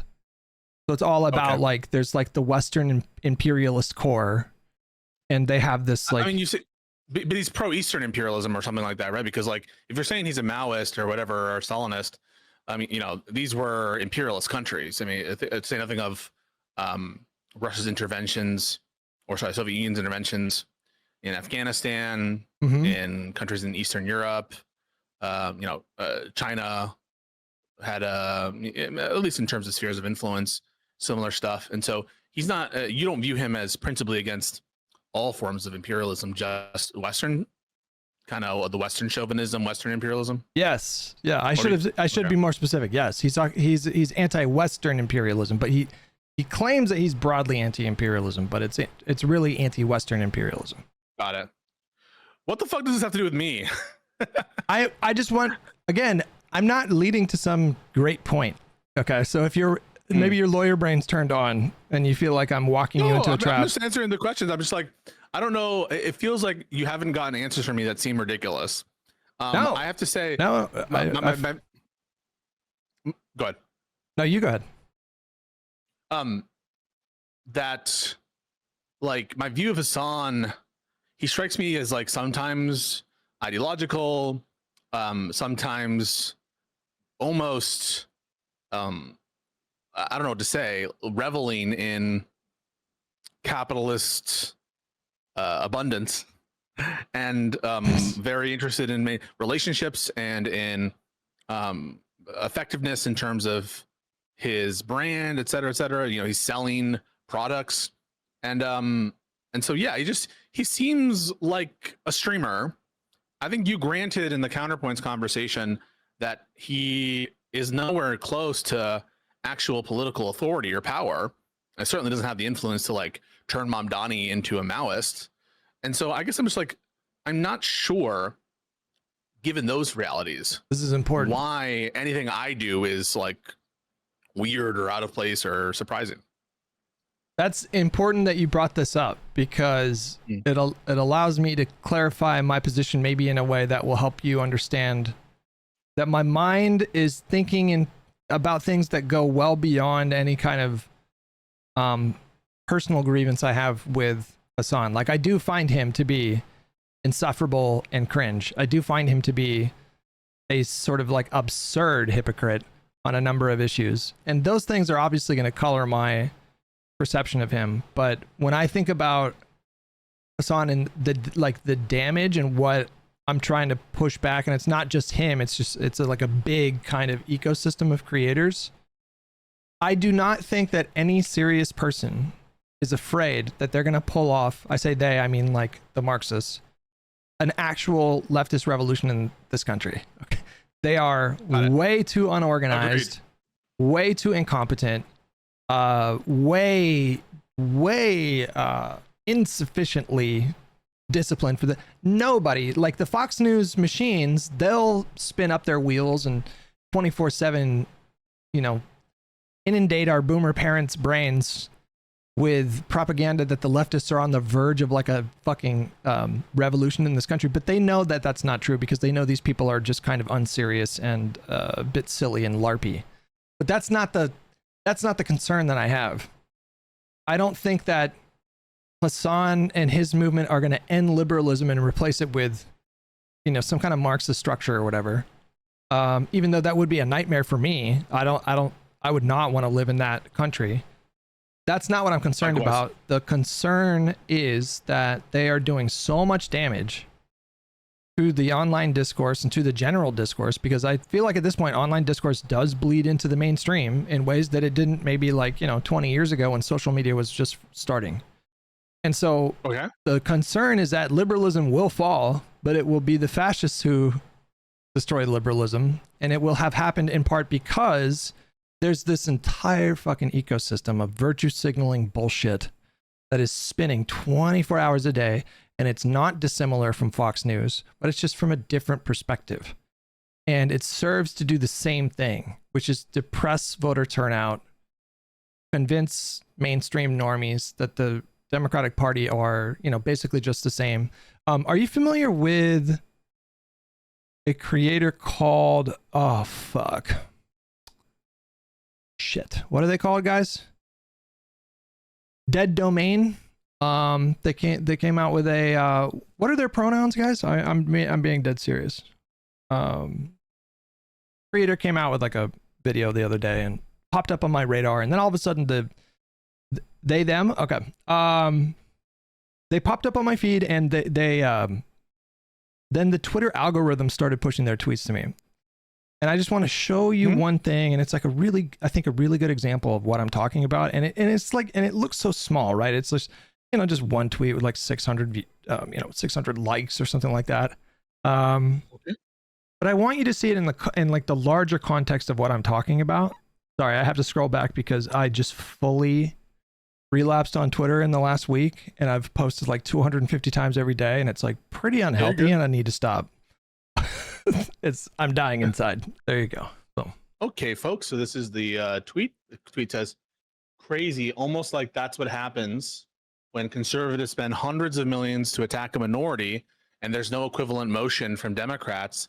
This shouldn't be surprising. Democrats lose the messaging war constantly, even when it should be an easy win." This is a reply to Laksha Jane's tweet about, in almost everything we poll, the public is aligned with the conservative view on trans issues. Right. gender surgery for minors, HRT for minors, bathroom bill, K through 12 sports, and gender identity in elementary school. So what is your just immediate reaction to Dead Domains post? What's your internal kind of reaction to it? I think that I don't have evidence that it's Democrats' lack of fight that caused this shift in opinion, but that's my intuition for other issues. For example, immigration. My intuition is that Democrats are far too willing to just wait for polls and stuff and not counter message. It's an intuition, but yeah, I don't really have strong thoughts on the trans version of it. Yeah, I have very strong thoughts to Dead Domains post. Okay. Very strong thoughts. And I think this is a really good example of I'm making the point that is this all I talk about Hasan a lot, but it goes so much further than Hasan. It's like the negative influence that he is having or the destruction that I think he's causing to the discourse bleeds out into this kind of lower tier, and I don't mean lower quality, I mean like audience size. It bleeds out into this lower tier of moderately sized content creators who are taking his example, not just his example. There's a lot of other kind of populist lefties that are on the top that sort of push this flowchart stuff. And so the damage I think is unquantifiable. I think the damage goes so far beyond, Hasan's immediate audience of maybe 30K, 40K. It's so much bigger than that. I think that this is a collective pool of audience size of that is in the millions. I don't know what million number it is. Is it 10 million, 20 million? I really don't know. But this particular example of flowchart logic, I mean, you would agree that they were employing flowchart logic with that post, right? No. Okay, so just to recap, they were retweeting Laksha's polling showing that the public had turned on trans issues. And then their quote post was, this is what happens when you basically don't effectively counter message. Yeah, it doesn't seem like inherently flowcharty. To me, when I look at her quote post, that is her saying, that is them saying that the Democrats' failure led to the downward numbers on the trans issues.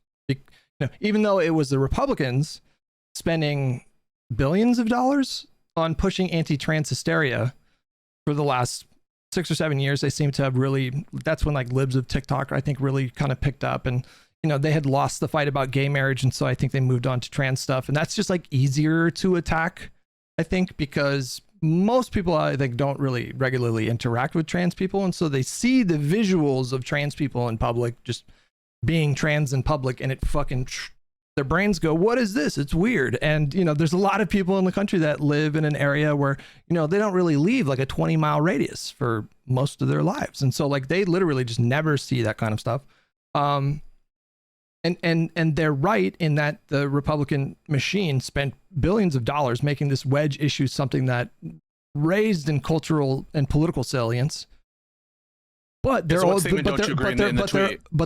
conclusion was, this is what happens when the Democrats don't effectively counter message. And so to me, I take that to mean that this is the Democrats' fault.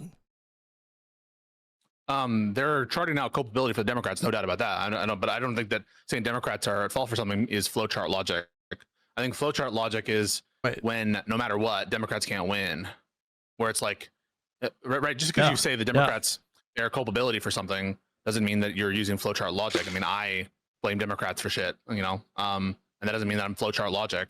If it's a broader set, like, well, these kinds of people do this kind of thing, and they are the kind of person who, even if they were positive changes in Gavin Newsom's policy or whatever, they wouldn't ever grant it. That would just need to see that. But like this by itself, I don't think it's flowchart logic. Okay. So you just said a moment ago that flowchart logic is at its core about always reaching the conclusion that Democrats can't win. Right, no matter what, that never giving credit on a specific course of it. Like when there's areas in which the policy has been, totally reversed, or when you've seen them criticize even when Democrats didn't do the thing, when you put together like a set of beliefs that show a person's tendency to always blame Dems, even in the situation in which they do the thing that sort of the standard that you set out. So an example of this might be like, didn't Mike from PA do that whole like Tim Walz? If it's Tim Walz as the VP, I'll vote for Kamala type situation. Yeah. Where you're constantly moving the goalpost, where even when they like reach, okay, we'll call it a genocide, but now you need to be in favor of military action in Israel, like that kind of shit, where no matter what, it's never good enough. And no matter what, we're going to blame the Dems. That's what I understand Flowchart to be. It's a collection of different, but just by a one opinion that blames Democrats, I think by definition, it can't be Flowchart unless there's some broader context or this person has a track record of it. Okay. So I just think I haven't seen that. I just think you're wrong about this, because I don't think the flowchart is at its core about, quote, the Democrats not being able to win. I think the flowchart is at its core about the Democrats are to blame for everything. That's what this post says. The second to last rung of the flowchart before you get to fuck the Democrats, which is always the conclusion. The second to last rung is, did the Democrats do it, or did the Democrats fail to stop it from happening? And so the whole premise of that flowchart is you can blame the Democrats for literally everything. And so I don't understand how you could not surmise that or infer that from their post in this particular context. Because in order to infer from the post, you need to know that they're like, that no matter what the permutation, they're going to blame the Democrats, or at least something close to a good reason, a good faith reason, a good basis to believe that given even strong messaging from Democrats, they would still do this. Some sort of sufficient basis to think that if the numbers reverse, that they would, give credit to the Democrats. So like you need to, the flowchart is about unreasonability of the person. It's about some sort of cognitive bias in the head of these people. I think it's about I think it's about the unreasonableness of the culture. I think it's bigger than that. I think it goes bigger than just the person. But any particular person, to the extent that they're exhibiting the argument, needs to fulfill certain criteria, namely that they in fact are acting in conformity with that culture. And just knowing that this person is blaming Democrats for not being strong counter signalers isn't enough to know that they're in conformity with the culture, any more than it would be enough to know that I criticize Democrats for failing to message strongly enough on immigration. Okay. Can I just go to the bathroom real quick and I'll be right back? Yeah, sure. Yep. Back to the topic. We were talking about flowchart logic, and we seem to fundamentally disagree that their post was an example of flowchart logic. I think it is basically like the perfect example of flowchart logic. If I were to critique Democratic messaging and saying this is partially responsible, or even like largely responsible, or majorly responsible, that would be flowchart logic inherently. I'm glad you asked, because on this particular topic, I don't know if they could have picked a more ridiculous topic to try to make this point. That the reason why the public turned on these issues and walked back some of the support that they were showing in previous years, assigning blame to the Democrats, I think is like we're beyond absurd. We're you know, it would just be wrong though. No, it would just be wrong. No, but it's not just wrong, it's absurdly wrong. When you look at a map of the country and color code it by states that have passed anti-discrimination laws, and contrast that with a different color code for states that have passed discriminatory laws against trans people, it is basically just a map, like an electoral map of the country. When you do that, but that doesn't contradict the tweet. That doesn't contradict the tweet. It does. Maybe it does. How does it? How does it? It contradicts the tweet because the Democratic Party have been pushing back against this rhetoric. This idea that they have not been pushing back, both rhetorically and, I would argue more importantly, substantively through legislation. The idea that they have not been pushing back is preposterous, because we can see other left-wing parties around the world right now that are substantively walking back support for trans people. And when you look at the Democratic Party right now, they are holding that line in a way that almost no other political party on the entire planet is doing right now. Do you understand that? Like, Yeah, you take the least popular issue, right? Like the trans girls in sports. That is the least popular issue. It's like 80-20 issue in this country. And yeah. we have a really good example of a Democratic governor publicly picking that fight with Donald Trump to his face with Janet Mills in Maine. Or is it Maine? Yeah, in Maine. She was, she was in a room. I think it was like a meeting of governors or something. I'm not sure. And Donald Trump was standing at a podium and he called her out specifically like, oh, you're crazy. You want to do the trans girls in sports? You're doing trans for everybody. And she told him, that fucking alpha Stacy told him to his face, we'll see you in court. She did, and they won. So like that was a Democratic governor that a lot of these same creators are, they're probably calling her like a fucking Zionist murderer or whatever. She picked a public fight with the president over a fucking 80-20 issue and then actually like substantively fought back against the administration through the courts. And there are numerous examples of J.B. Pritzker. He is enormously wealthy. His wife has spent, I think, tens of millions of dollars fighting anti-trans stuff. He's passed a number of like really critical pro-trans bills in Illinois. California is like insane. The amount of bills that Gavin Newsom has signed into law since he's been governor is like nuts. I mean, and these are not small bills, Pisco. These are not like we're naming a street after this famous trans person who died. Mm-hmm. These are bills that are, in California, we mandated through legislation, that insurance companies have to cover gender affirming care. We passed a bill to ban teachers from outing trans students. We passed a bill to rigorously protect trans people's privacy. We made it significantly easier to change your government ID.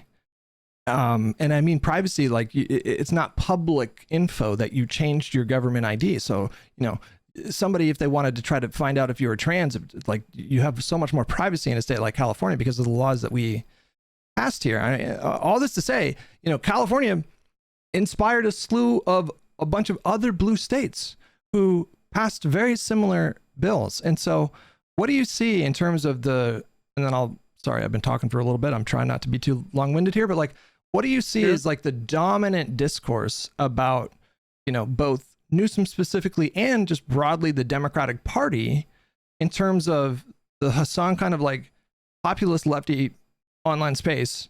Like what in terms of trans issues, what is the rhetoric that you're hearing endlessly from these people? I view that as a different question than I'm answering it though, but I just want to sort of know, I view it as a different question than flowchart logic.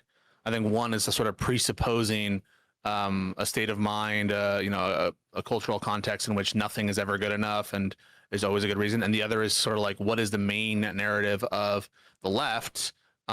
As far as I can ascertain it, some major figures on the left who are highly influential have concluded that like many Democratic politicians have abandoned sort of cowardly abandoned trans people and thrown them to the wolves or something. Mm-hmm. Do you think that's true? No. Aren't you acknowledging a problem that I think is really big? Because we're just talking about trans people right now. We could go issue by issue by issue, but we could cover dozens of issues, literally dozens of issues. The same exact thing is going on with these people's rhetoric. Not only are they wrong, they are telling their collective audiences of millions of people, maybe tens of millions of people, that the opposite is true.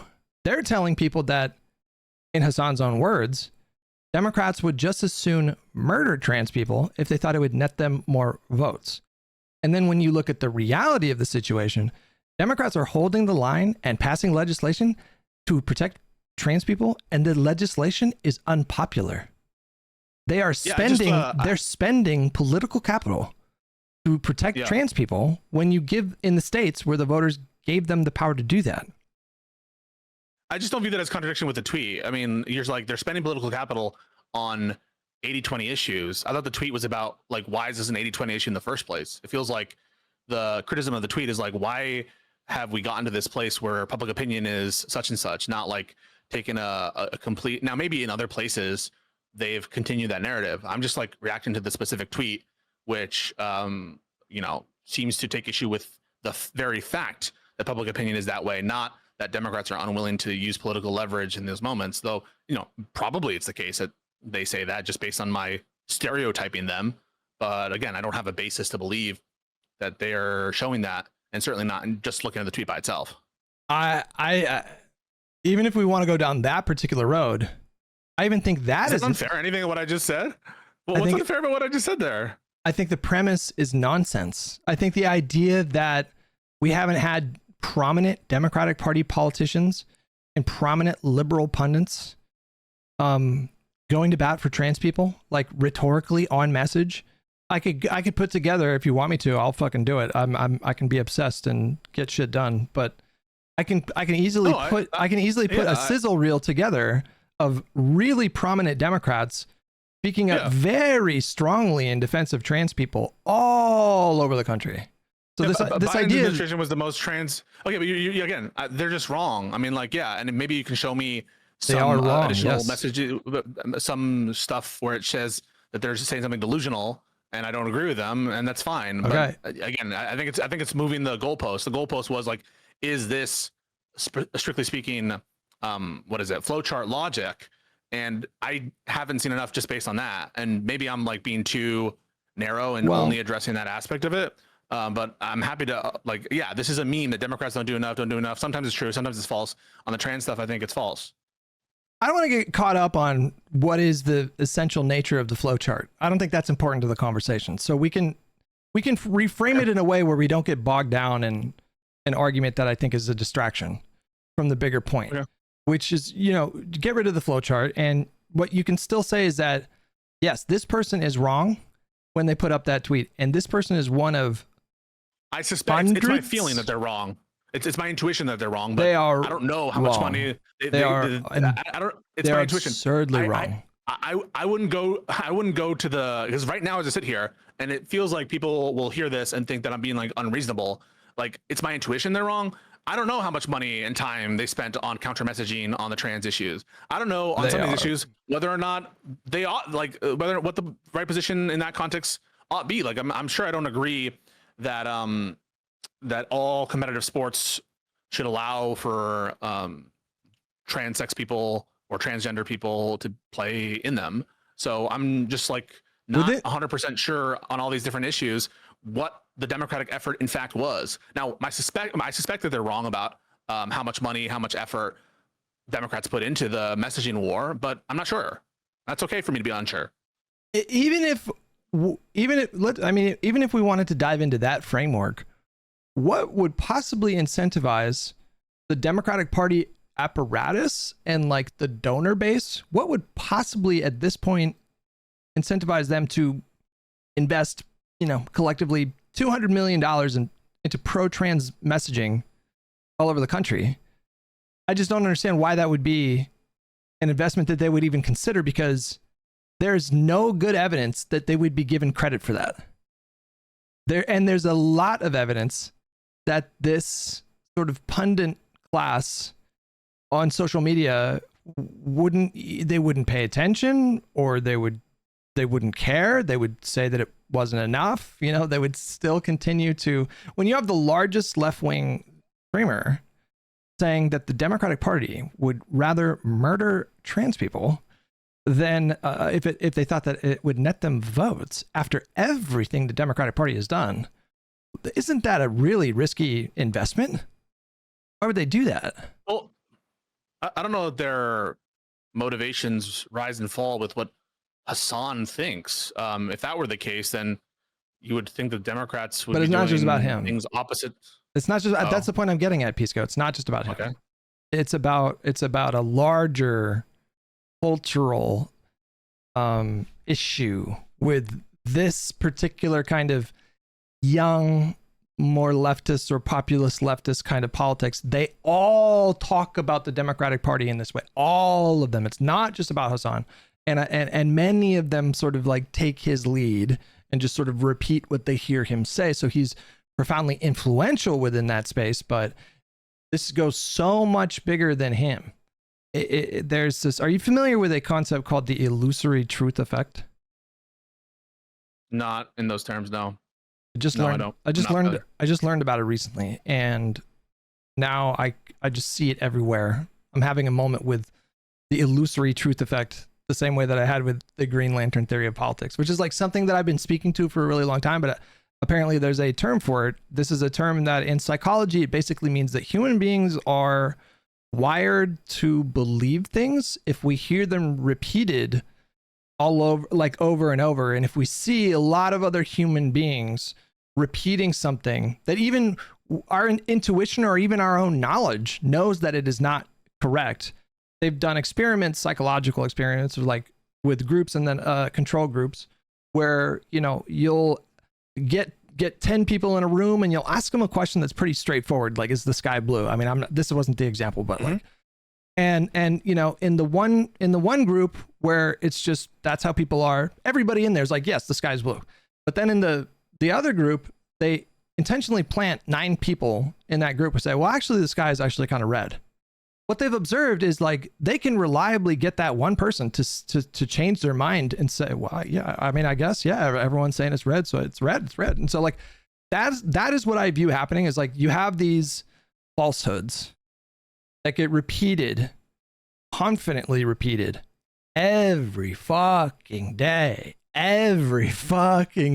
on live streams and on Twitter and on debates and on TV. And after a while, people are like, well, yeah, everybody knows that Democrats would murder trans people if they thought it would make them, if they would net them more votes. Like, this is the danger, Pisco, that I'm talking about. Like, this is the really destructive, corrosive, toxic effect of their kind of politics. I'm confused. Is that showing up in, for example, if you poll trans people, is that their view? If you take a view at like electoral results where, you know, there are major trans advocacy groups that are, you know, in touch with their constituencies, where is the rhetoric, the false rhetoric, having its impact felt in terms of public polling, in terms of overall sentiment? I don't know why you would jump to that. Wouldn't it be a better question to ask, you know, let me just ask you, if you had to guess what percentage of Hasan's regular audience, and we can go beyond Hasan, all of these creators that are engaging in the kind of rhetoric that I'm talking about, which, you know, is on a spectrum of just bad faith, Denims, these lefties. No. It's so much bigger than that. I'm saying there's like hundreds of creators that are in this ecosystem. Okay. Hundreds, you know, including Dead Domain, which is like, they're not a very big account. They have 25,000 viewers, right? Or 25,000 followers on Twitter. Sure. You know, I'm not going to like focus my energy and efforts on, you know, debunking this person's feed in the same way that I would Hasan. But my point is, there's hundreds, maybe thousands of creators like them. Okay. And so within their collective shared audience, which, here's another useful question, Pisco, like, and then we'll get back to that thing. Like, how big do you think their collective audience is? I mean, there's no way to quantify it, right? But like, if you had to give a range, like, what do you think that number is? I'm not sure. Hasan averages like, what, 30 to 50,000 concurrent viewers.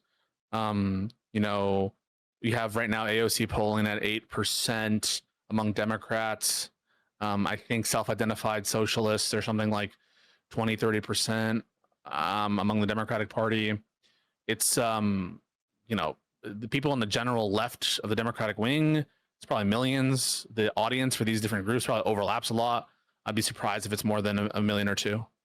Maybe it is. I agree with your first answer. It's definitely, I would say probably tens of millions in terms of people that have like anti-establishment / populist kind of leanings within the Democratic Party voter base. But in terms of their collective audience, If I had to guess, I think the range is quite large. It's like anywhere between 8 to 25 million. Like, I think it's that big, right?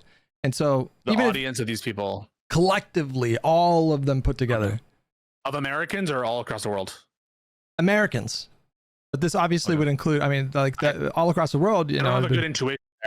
For me, it's napkin math. I'm not sure. Well, I don't know in virtue of what you believe that. Okay, I don't want to get bogged down on that because that's not the important point. But like within that pool, how many of them do you think would agree with the dead domain post that the Democrats aren't doing enough on trans messaging? More than that, that the reason why the country has backslid a bit in terms of trans support, when you get down to it, is because the Democrats didn't do enough it's not an you can't say that it's an exclusive, that they put all the blame on Democrats. I mean, surely implied there is blame for Republicans who are doing the messaging themselves. So I wouldn't grant that the best way to read that is Democrats get all the blame. I disagree. But I would accept that. Do you think that they're not blaming Republicans at all? No, I think they see Republicans as like a fire, you know, and they see the Democrats as like firefighters. Like the fire doesn't have like sentient consciousness. You know, the fire is just going to spread, right?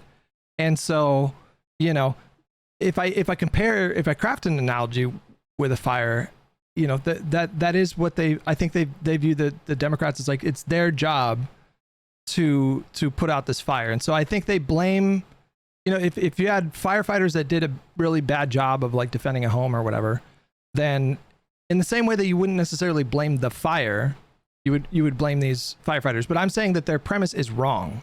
Like these people, the Republicans are sentient. They are making conscious decisions. They are deliberately propagandizing in this way. They don't treat Republicans as moral agents or something, right? Yeah, it's all kind of abstract. Like the Republican threat is like more abstract. Yeah. I guess maybe that's true for some people. I don't know enough about this person to put them in that camp, and so I'm going to read that tweet as suggesting Democrat fault, not to the exclusion of Republican fault, but as you know, as a thing to work on, and something that was a failure. But without more, I'm not comfortable saying that I know this person doesn't ascribe agency to Republicans. Maybe they do. I just don't have the basis to believe that. Okay, I'm just so you unreasonable. Is that unreasonable? I don't know who this person is, Hutch. If I read that, if I put a critique of Democrats, you're like, what? So you only blame Democrats even though Trump's the president? I'd be like, fuck, I said a whole different thing, dude. I didn't say that. No, that's bad faith. To be clear, I do think it's reasonable for you to say, well, I haven't seen the rest of this person's feed. What I can tell you is that I have spent some time scrolling through their feed, and now I've had a few tweets pop up. This is not an isolated incident, but I do appreciate that you would be more comfortable, seeing that with your own eyes. Right? If I tweeted them in response to this, I say, do you put any blame on Republicans for this? You think they would say no? No, I think they would retreat to the mott at that point. Oh, so you do. I think that they would be like, well, yeah, of course, but the Republicans are the Republicans, and we're trying to change the left wing movement. Is they would kind of retreat to that thing. But I think what if that does explain why they emphasize Democrats over Republicans? Because the framing is like we're beyond misleading, and we're kind of approaching a territory of intentionally obfuscating. Like I view this kind of rhetoric to be that irresponsible. And that is what we're talking about at the end of the day. We are talking about irresponsible, lazy rhetoric is how I see it. It's lazy.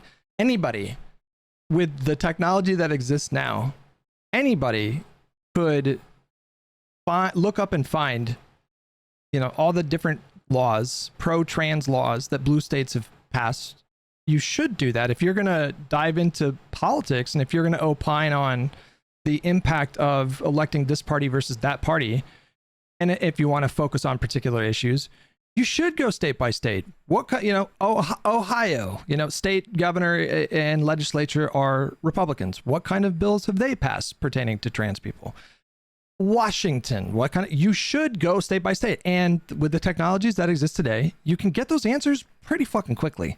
And that is that's the thing that frustrates me beyond belief, Pisco, is that is this unfalsifiable though? Because what would it take for me to demonstrate that this person actually does ascribe moral agency to Republicans and blames them for a lot of things. What kind of evidence would convince you that this person does what you say he does not, they do not? If they told the truth, if they said, actually, it's the case that while I want them to go further on a number of issues, and while the work is not done yet, the Democratic Party has sacrificed a ton of political capital all over the country for years now. They're still holding the line.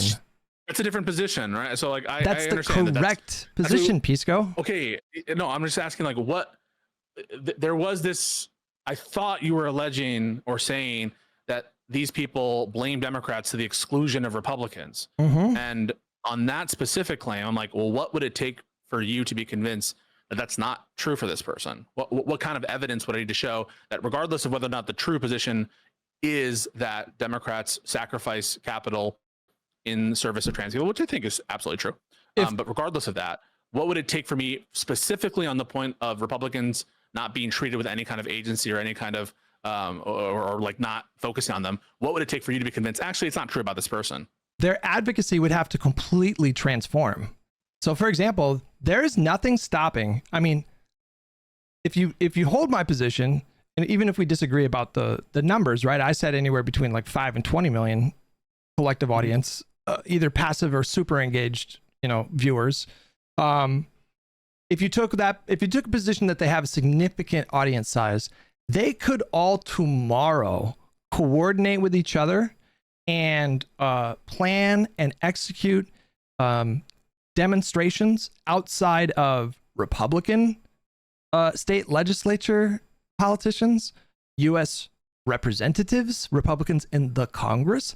They could organize protests tomorrow at the same time, and they all have the collective audience size to be able to pull off something really impressive to demonstrate their anger and contempt and rage at the appropriate people who should be the targets of that rage. But instead, what they do is, I don't want to, should we just move away from Flowchart? Because we just very much disagree. We just very much disagree, okay? Like, I think they should be targeting the people that are doing the actual damage instead of going out of their way to treat the Republican Party as though they're this amorphous blob that's not sentient and cannot be swayed one way or the other with political pressure. Well, that might be true, right? Like, it might be true that we can't sway Republicans. Wait, what do you mean? To our side. How could you believe that? Look at what happened in Minnesota. Look at what happened in Minnesota. I'm not saying that I think it is true. I'm just like, it could be one justified reason, for example, not to canvass in like Republican heavy areas is because you get more bang for your buck efficiency wise going for independents or people who lean on your side already. So like, I don't flatly reject the notion of... But Pisco, that is such a bad analogy. An analogy about canvassing, like, yeah, sure, that makes sense that if you were to spend money strategically, maybe you'd spend money in a fucking R+3 district instead of an R+15 district. That makes sense. But in that context, you're talking about advocacy, trying to get out there and help elect Democrats. Like, that's the remedy in that spot.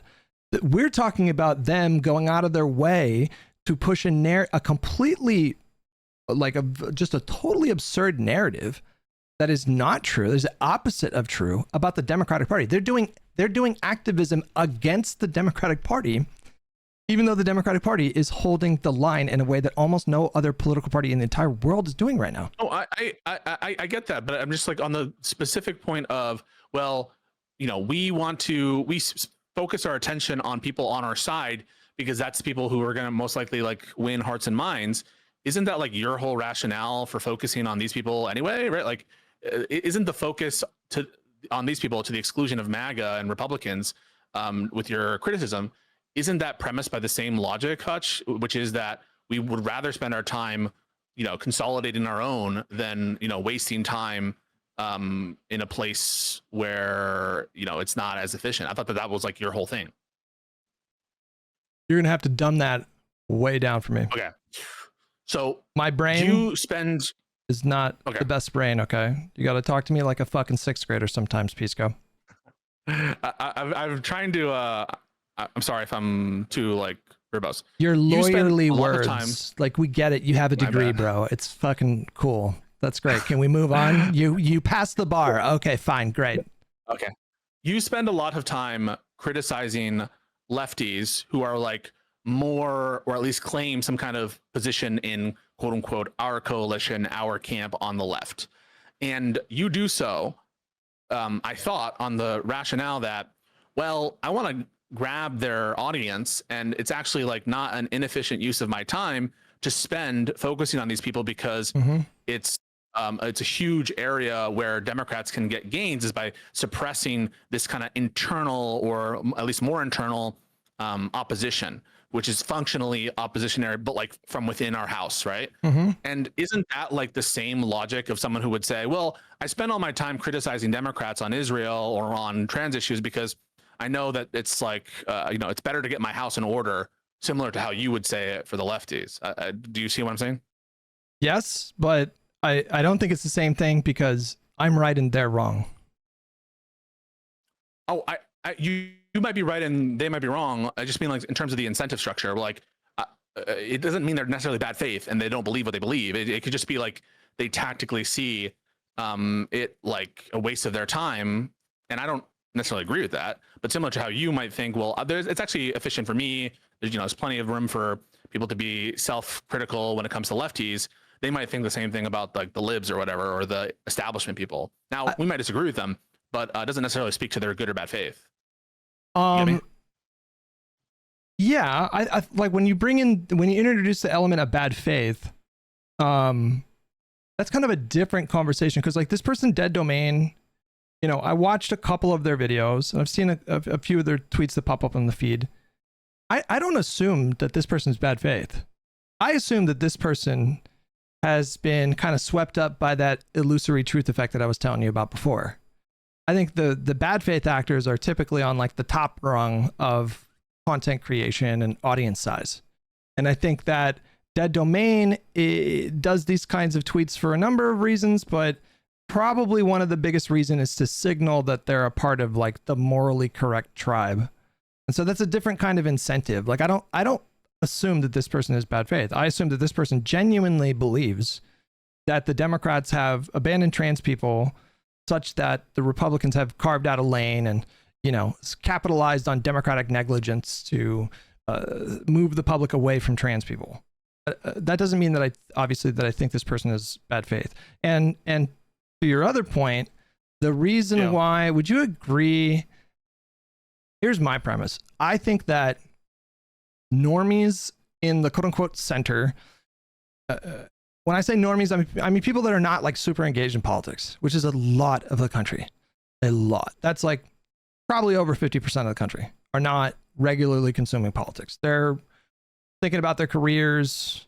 They're thinking about their mortgage, thinking about their kids, their families, their hobbies. My mom is a super normie, like just does not pay attention to politics really hardly at all. Even though my dad has Fox News on the TV like 12 hours a day, she's doing her fucking Sudoku puzzles and reading and just whatever. Though the normies and the disaffected left, we might say, would be maybe a better precise term. I think there's more opportunity to claw away people from those positions, like apathy and outward antipathy towards the Democratic Party. I think the case to make is like easy, because I think that the case that the populist left are making is they're so lazy, they're so reckless in the way that they cover things. They make so many errors that I think it's really easy to just annihilate a narrative of, for example, the Democrats have like abandoned trans people. I think it is easy to annihilate that because there are literally like hundreds of bills across all these different states protecting trans people versus hundreds of bills across all these red states that are discriminating against trans people.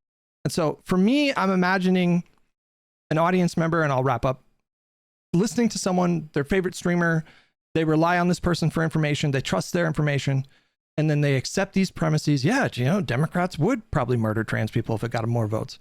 I imagine bombarding that person with like 100 bills and being like, offering a different kind of take. And I imagine that person may be going, huh, because I don't know. Have you ever had the experience, Pisco, where you had something in your mind and you treated it like conventional wisdom, and then somebody came along and offered a different kind of take, and it got you to really change? That's what I'm trying to do in these spaces. I'm trying to attack this. It just feels very like the mirror image of what Hasan says, right? Like Hasan says something to the effect of like, our leaders don't represent the actual base of the Democrats who are hungering for a populist option who supports Medicare for all. And this is why I spend all my time in advocacy, or at least a lot of it, criticizing Democrats. Although I don't think he would concede all of it. I think he would concede some of it for sure. A big part of it is because they're not properly, calibrated. There's not this typicality of the heads of the Democratic Party with respect to their constituency. And therefore, I think that they're just waiting for a better narrative, a narrative they already agree with, they just don't know yet. And we're going to sort of like awaken them into a broader class consciousness. Mhm. I don't say that I agree with that, but what I say is I think that in terms of the argument by way of concentration, that is, we concentrate on putting our house in order first. I don't view that as fundamentally invalid or like bad faith indicating or flowchart indicating. Do you know who in I'm any particular case? Yeah. Do you know who I'm But- channeling right now? My energy when I hear you talk about this, Who? Fucking Andrew Wilson. What do you mean? Well, I got roped into doing a debate with him, and it was supposed to be about politics and national, like Christian nationalism. And then he turned it into a conversation that he's like way more practicing than I am, which is about like meta. We can move like, on. Meta. No. But wait, no. I'm making a point. Like when you talk about them in this kind of way, you're almost treating it as this. You're coming at it from this like really super subjective kind of position. So for me, it's like it's reminiscent of the fucking meta ethics debate of like moral relativism versus just objective morality. You're saying like, well, they have a different perspective, so that's valid. And I'm saying that their premises are just wrong. Like they are wrong. And they are spreading what I consider to be bad faith lies, which then trickle down to people like this creator here, who sees them as reliable narrators and accepts what they say at face value and then just repeats those lies. This is a systemic problem that is doing very real damage. And if we could activate these people and they're like skew younger, if we could activate them and push them into a direction of a commitment to long-term electoral engagement, to start treating politics like a long-term project instead of shouting demands every 2 years and then sitting it out a lot of the times because those demands were not made. If we can change their perspective on what is a coalition, what is a realistic timeline for the goal that I want to accomplish, maybe it would be easier to focus on accomplishing that goal at the state level first. Instead of this like, well, Gavin Newsom opposes a billionaire tax, therefore he wants to protect billionaires, and therefore I can't consider voting for Gavin Newsom. Yeah, I think that like a lot of times there are malicious actors who spread narratives that are bad faith and stupid, and I would distinguish them from people who are just like thinking about things unclearly. And so that's why I'm like, Same. I'm trying to carve out a sphere of both political influencer and political content consumer that isn't. It's not like they're evil. It's not like they need to be like killed or destroyed or silenced or whatever. They just have the wrong ideas, or they've just been they haven't thought about a thing in a particular way. I hear like IRI talk about this a lot too. And so when I meet with someone, they might take the view, well, I'm going to focus on the Democrats because it's going to have the best effect. And I might say, well, don't you realize that by failing to recognize when they do accomplishments, you are not, doing the other side of it, or like, you could introduce to them, this is the legislation that was passed. Is it really fair to say that we haven't used? And I view that as a fundamentally different discussion than I agree. one where it seemed to be, well, these people are all bad faith. They're all part of a network that is designed to depress Democratic turnout. Well, or like they are enemies that need to be treated, in a certain way. Well, I don't think what you said makes a lot of sense. You're talking about speaking to the people who have had their opinions influenced by people that are not giving them good information and taking a different kind of tone with them. And I agree with you. So like if I'm having a conversation with somebody and they're open-minded, they're not rigid and dogmatic, because there's like a difference, right? Like you would agree, right? Like you've had the occasion to speak with someone who was open to your like new information, right? And that's a different kind of conversation. Like I would never, if I'm in a conversation like that with somebody, I would never start being like, you're fucking stupid, you're just like bad faith. I would never take that tone. I would see that as an opportunity to introduce new information to maybe right. I'm not going to prejudge this dead domain. This is why, like, okay, maybe this is why we're. But I'm not saying that dead domain is bad faith. I think you're missing that. Oh, okay. Remember? Sorry, then maybe I totally misunderstood. It sounded like you were trying to get me to agree that this is like the toxic shit that I'm talking about. This is the kind of bad faith shit that I'm talking about. Well, and I'm just like not willing to do that with a person I don't know. No, I agree that I totally. So like, hold on, let me. On that post, I could have misunderstood. I'm sorry. On that post, I replied to that post. And you can see the tone that I take, right? Like I want to show you it because I think this is really important and it gets to what we're talking about. Where the fuck is the tweet? I think it's in our DMs, right? Oh, is it? Yeah, it is. Yeah. Okay. All right. So if you click on that, right? You said, wait, you understand that the issue here is that the Democratic Party has continued to adopt policies and pass anti-discrimination legislation that protects trans people's access to gender-affirming care, privacy, despite the fact that the policies are becoming more unpopular, right? Mm-hmm. I'm sorry, Hutch. It just seems to like not address the critique, which what? Wait, what? Is that this is? But I'm trying to get you see, Pisco. Yeah. I'm not shouting at this person saying, no. Fuck you. You're doing all this damage. Right. Da, da, da. If I thought that they were, if I thought that they were bad fit, yeah, go ahead.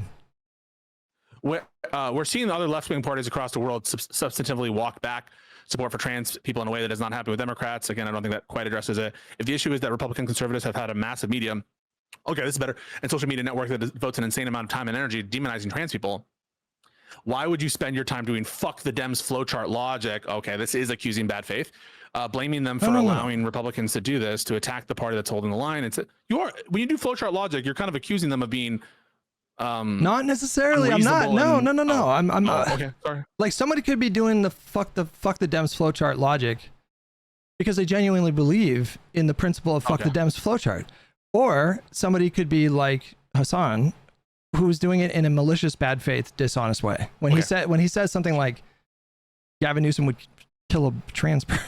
I mean, can we just dwell on that for a second, bro? He said that. Yeah, I can forgive a little bit of hyperbole. I can forgive a little bit of hyperbole. Okay, that's fine. All right, listen, we put pepper on things. We're streamers. It is what it is. But that is a really remarkable thing to say, that the Democrats would rather murder you. If they knew that murdering you would get them more votes, they would murder you. That is him saying that the Democratic Party as an institution is evil to its core. Right? Would you agree with that though? Would you agree with that? Like he's saying that the Democratic Party is evil and dehumanizing, and they don't value the lives and safety of vulnerable people. That's what he's saying. Yes. Yeah, he's saying that they're unprincipled and that they follow wherever the wind blows. But that necessarily means that the Democratic Party don't care about vulnerable people.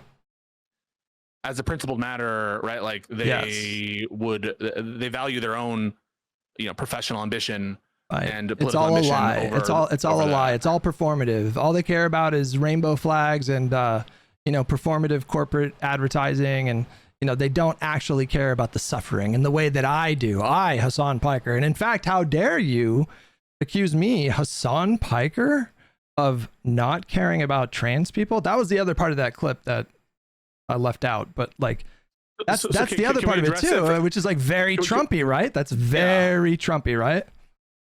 Well, wait, Trumpy to say that they don't care about you, the politicians don't care about you? It's very Trumpy to frame it in a way of they're not coming after me, they're coming after you, and I'm in the way. And so all these people that are coming down on me, Hasan Piker, all these people that are coming down on me, it's because their core is paid or they're DC consultants, and they're a part of the machine that would rather murder you if they thought that it would get them votes. I'm the guy. Don't question me. How dare you say that I don't care about trans people? Because I would say I would vote for third party. I'm Hasan Piker. Have you seen me with my media vest when I go on the streets, when I walk amongst the people? You know, like, it's that kind of framing, right? It's very self-serving. It's very Trumpy. Yeah. Yeah, to the extent that it's like leaning on notions of the establishment don't care or swamp creature or whatever the fuck.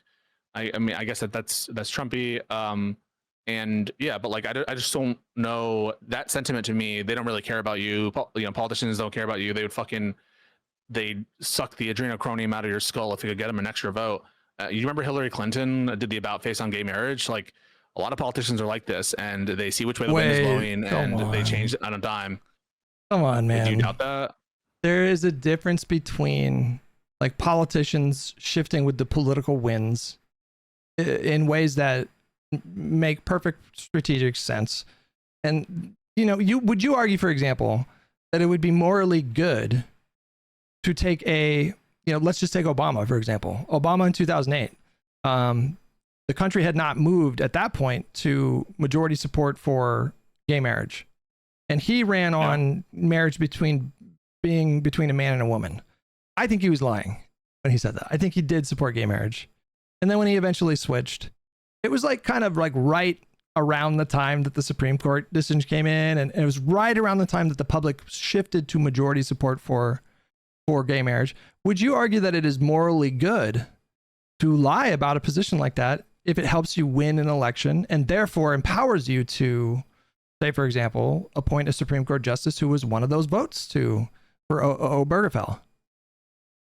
I'd have to be convinced. I mean, you're just presenting me the harm reduction trolley problem again, and of course I'll bite the bullet that sometimes lying is justified. I would have to, the particular lie and the context of it matter. That's what I'm talking about, though. But that's part of the critique, though. It's not just in terms of signaling; it's in terms of what they're willing to do. And we've already discussed, though. Hey, hang on. We've already discussed what they're willing to do, bro. I mean, they have basically every single blue state.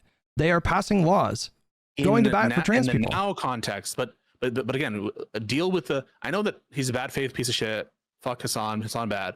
But if we are going to do the labor of actually like dealing with the point as though he were a good faith, good person, whatever, then we should just like address the point. The point isn't that now Democrats are doing literally nothing. The point is that he's not a reliable ally, in that all it would take is a shift in public polling, and all of a sudden, you can't count on them. That's the kind of critique there. And by saying, well, now they're doing stuff, it's not really addressing Hasan's point. And I think that you ought to. I think you ought to take it on its strongest. And the one thing you might say is, well, look, right now it's unpopular to do certain things, and they're still doing it. And so you're wrong, Hasan, because A, B, C, or D. And Gavin Newsom, did this, that, and the third. And that shows you that you're actually wrong about it, about what's going on there. But I don't think that, like, saying they don't really care about us, in some ways, like, you embody that in terms of your, ruthless attitude towards electoralism. Like, you're willing to say, if it helps us win an election, like, all right, sorry, abortion rights. If I knew that it would give us like Medicare for all, you're ruthless in that sense. And so everything is up for negotiation if you're, I guess, a harm reductionist or something. And I think that to some extent, he's calling into question what these politicians really care about. And I don't agree with him on Gavin, obviously. But no, you are going to extraordinary lengths to sanitize unhinged language. How am I sanitizing? Because you're saying that there's validity there. You're saying there's a messaging strategy there. You're saying it's perfectly valid for him to, you're doing a Mott and Bailey. You're giving him a Mott right now. No, because you're saying, well, politicians do this all the time. And, sometimes they say that, they don't support gay marriage back in like fucking 2007 when 44% of the country supported gay marriage. And therefore, it's really not too dissimilar from Hasan saying that Democrats would rather murder you than try to court your vote. No, but you understand what he's saying there, isn't that? He's saying that he's saying they don't care about you. That's what he's saying. But yeah, they don't really care about your rights. Pisco, why? You have to address that, though. Why are you treating? Can I ask you? Do you think that Hasan is like largely good faith? No. Then what are you doing? I don't understand the defense. Why would you defend someone who you think is bad faith? Why would you give them a mot like this in this spot? Why would you not just? I already told you the mot. You compared his rhetoric to politicians shifting their political opinions or support for this or that policy after the public gets on board with it. Which is Hasan's point, yeah. But no, that's Hasan's point. He might be wrong in the specific instance of trans rights, and I think you have a good case there. I'm just like, whether or not someone is bad faith, I'm gonna like, I think Rob Noor is very bad faith, but I still like try to address his argument. But you said, oh wait, okay, I feel very confused right now, Pisco. I don't understand how you operate like this. Tell me why you're confused. I don't understand how I don't understand how you operate like this. If you tell me that you think Hasan is largely bad faith, why would you go to such extraordinary lengths to reinterpret his insane rhetoric in a way that is sanitized? It is sanitized. You're sanitizing. I'm trying to understand what he's saying in the most reasonable way. And so when someone says like they would shoot you for a vote, I don't take that literally. I take that as to be like they don't care about you and they are basically willing to throw all their principles to the wind for their personal political ambition. That's how I understand that statement. Now, maybe I should interpret that he thinks that Gavin Newsom is a fucking serial killer. I just don't think that's the most reasonable interpretation of what he's saying. Maybe I should take a more unreasonable interpretation of that statement. No, but I'm just trying to. Surely you know that when I hear him say that the Democrats would rather murder trans people, surely you understand that I'm not taking him literally. I am looking for what he's actually trying to say there. Yeah, he's saying they don't really care about him. Right. Do you think that's good faith? Do you think that's a good faith critique? Well, hang on. Good faith critique means it's done honestly. I mean, it could. Yeah. It could do you think he's being honest when he says that? I'm not sure. I think that they have insane standards, and so they really do think that like they could be honest about their insane standards. You agree that they have genuinely held insane standards, right? Republicans? No, fucking lefties. They'll be like, okay, but he said this one thing about trans people in sports, and that's the most important thing, and therefore I do believe they have no principles on the basis of that statement by itself. Or they'll say something like, well, AOC voted for the Iron Dome, therefore she's a pro-Israel shill, therefore she's a Zionist. Like, those are just like some insane standards that some people have, and so in any given context, you're asking me to just be like, they're lying, right? They're lying, right? They're lying, right? Like, I don't know. Like, but we're looping to my point, which is that the people, we're looping to my broadest point, which is that the people that have the most influence in that space are using that influence in bad faith ways, deliberately to be dishonest to their audiences and manipulate them into holding these views that are frankly absurd. Or let me put this a different way. When Hasan does that, when he uses that rhetoric, let's just focus on that specifically. We could be broader with it, but like, let's just focus on that specifically. What do you think? Newsom would shoot you for a vote, right? Yes. Or for trans people. What do you think that lie? And don't tell me he doesn't know that it's a lie. I mean, this is like, there's no conceivable way that he doesn't know that blue states and Democrats have been going to bat for trans. There's no way he's not aware of the different conditions for trans people in a red state versus a blue state. You would agree that, right? Like, there's no way he doesn't know that, right? I think he's ignorant in a lot of things, so I think there is a way that he doesn't know it. You think that he doesn't know that it's way better for a trans person to live in a blue state than a red state? Oh, I think he probably knows that, but I thought you're talking about like the full panoply of different things the Democrats have done. I think it's possible he's ignorant about that. I think that he's aware that it's better to be a trans person in a Democrat state, yes. So then what he said has to be bad faith. Not necessarily, no. Okay. This feels like a bit of cognitive dissonance to me. I don't know how you could simultaneously think that Hasan is well aware that states run by Democrats are way better for trans people. And that means something. That means like legislation, policy, right? He knows that. I don't know how you could say that and then say it's not bad faith for him to say that Democrats would shoot you if they thought it got them more votes. Because they're different points. One is about what Democrats are actually implementing. The other is what they would implement if public opinion shifted. They're different things. You understand? Say it again. Dumb it down for me. Okay. Hasan's statement is about what Dems would do if polling shift, and your thing is what Dems actually do. Mm-hmm. Different things, right? Okay, hold on. Let me expand on this point.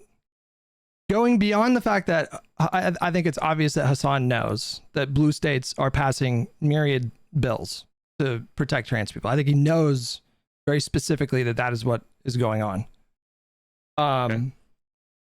And I think he also knows that these efforts have been unpopular with the public. So he's seen the polling, that the polling shows that the voters themselves have moved right on a number of issues. Therefore, he has to know that the Democrats have done this pro-trans stuff despite the fact that they've paid a political price for it. Well, I'm not. Which is the opposite of which is the opposite of they would shoot you if it got them more votes. They're taking steps that they know is unpopular, but they're doing it anyways to protect trans people. That these are as far away from each other as they could possibly be. Yeah, so then I think, so first of all, I'm glad that we're moving off of just the mere absolute fact about whether or not it's better in blue versus red. Is it enough to know that Hasan is being bad faith? But again, the fact that it's nationally unpopular doesn't necessarily mean that it's like locally unpopular in a way that they would internalize it. And so I think again, just being totally good faith, just because the Democrats are taking some measures, and I don't know if Hasan's take is that those are the measures that he thinks that are unpopular that should be taken, but even assuming that they are, in the context of a blue state where overwhelming sentiment is with them, I think is different than looking at the overall national polls and saying, that they're doing it in that context. I think it would be like where the winds are shifting in such a way that they should be receptive to it. And for someone like Newsom, he is charting a course to try to have a more, some might even say like sane approach to trans issues or whatever, a more moderate approach to trans issues. That's a lane that he's I think, carving for himself. Not to say that he's anti-trans or anything. I would totally disagree with that. But that I think is his critique. Not that Democrats in places where they're safe do things that are nationally unpopular, but in situations in which the polling is shifting in a context in which it would affect their ambitions, then they would shift. That make sense? It does, but I have to say, Pisco, who is my boy and I love deeply and has a degree from law school, I don't know how to reconcile what you're saying right now, which to me amounts to making an effort to interpret what Hasan said in good faith. Would you agree that that's what you're trying to do? I'm trying to interpret it in good faith. I don't know how to reconcile that with you saying 10 minutes ago that you think Hasan is largely bad faith. What's the contradiction? Why would you make such an effort for someone who has demonstrated that they will be bad faith at the drop of a hat consistently? Because I think it's intellectually honest and consistent of me to do so. And otherwise, this just turns into Hasan lies, Hasan bad, and there's like nothing of substance for us to discuss other than he sucks. It's literally a circle jerk. And what is there to discuss? Well, I think we're talking about something like much bigger than just Hasan sucks. I think I've made that point like clear that I think it goes way bigger than that. But like, say for example, you on Monday like really grilled me. You accused me of bad faith, and so I guess I'm a little confused of like why you would go out of your way to try to interpret what Hasan said in good faith when you say he's largely bad faith. But when I tell you it's difficult for me to justify voting for a Marxist-Leninist, you jump to the conclusion of, well, you're being bad faith because you don't like him. Do you think I'm more bad faith than Hasan? No. I don't know how to make sense of this then. Yeah. So like in the context of our conversation, I don't know that I specifically accused you of bad faith other than dodging. So dodging, I think, is bad faith. I think you did dodge. But putting that aside, like I think that in interpreting Hasan's statement, everything I said so far has been reasonable. Like he's basically saying that Democrats are fair weather friends. I don't agree with that as to every Democrat. Some I do agree. There are some Democrats who I think are definitely fair weather friends. I think that's a reasonable interpretation. But even right of what now, he said. I don't think I've interpreted you ever bad faith. I don't know what interpretation of yours was bad faith. I think that there is some personal animus towards Hasan, and some might even be justified. I think that in some sense you are justified to have personal animus against Hasan. But the question about Epstein, I think, brought out some what I think are contradictions, or at least entailments that you were uncomfortable with and uncomfortable to reconcile. But I do think I was trying to interpret you in good faith. If there's two things that you, because how long have we been doing the pod now, man? Like a year and a half. If there's two things about me that like really drive me, is number one, the principle of taking the harm reduction seriously, and number two, a principled positive view of liberalism. I mean, beyond positive, I think that liberalism is like, it's essential that we maintain a liberal structure in this country. And so 100%. if I tell you that as a like principled liberal that really values like we could go into the minutia of like liberalism, but basically we're talking about a system that was devised to be a bulwark against a concentration of power, against like the various monarchies. You know, it was a principle of democracy, and all the values that spring from that are things that I think are really important in terms of maintaining this order. Things like the rule of law and free speech and the ability to, you know, form political parties if you want to do that, and criticize the government, and you know, individual rights and free markets and these kinds of things. And when I was telling you that even if you put a preposterous hypothetical in front of me, it's really difficult for me to ever entertain the idea of giving a liberal Marxist-Leninist who believes in a uniparty the presidency. You interpreted that. Why didn't you grant the Epstein? You interpreted that to be. If that's your view, you should have granted it. If that was your view, you should have been like, yeah, of course I'd vote for Epstein over Hasan. You're doing it right now. Don't you see that? I feel like you're trying to trap me in you're trying to trap me in an Epstein thing, bro. You're distracting it. You don't have to, it doesn't matter. The particulars don't matter. Whoever his opposition is, it doesn't matter. If you tell me that my choices are a Marxist-Leninist tanky who wants to end liberal democracy and anyone you can think of, do you not think that it's like it's a layup for you? Do you not think that it is? No, but you're doing the prime Kais, Pisco. That's what you're doing. What am I doing this prime Kai? You're clip farming. That is what you're doing. I'm not trying to clip farm. You're missing the point. Is it not reasonable for me, because you know that I'm consistent in these things? Like, you should know that about me by now, that I do consistently value these things. Like, I'm not kidding when I say that, right? So like, why would you jump to the conclusion that I was motivated by personal grievance with Hasan rather than, well, I don't know, I'm very hesitant to give a Marxist-Leninist the presidency? That's like pretty difficult for me. I would even entertain, you know, reanimated Hitler or whoever you might think. Like, it might be a difficult choice. I mean, maybe not Hitler. That's a bad choice. Yeah. Hold on. Let me get some water. Give me like 2 seconds. Oh yeah. Sure. I have a lot to respond. Basically, Pisco, my boy that I love, I would like the same charitability that you seem eager to give to Hasan, who you say is largely bad faith. I would like, at minimum, the same amount of charitability. Is that unreasonable? I give you no, it's not unreasonable, and I feel that I give it to you. I want to address some of the things you said. So on the personal thing, I said that before the hypothetical on Epstein specifically, and it's a true statement, Hutch. It is personal between you two. You granted that in the course of this conversation. Me observing that is, I don't think, bad faith at all. It's an accurate description. On the specific hypothetical, I felt that was a layup for you.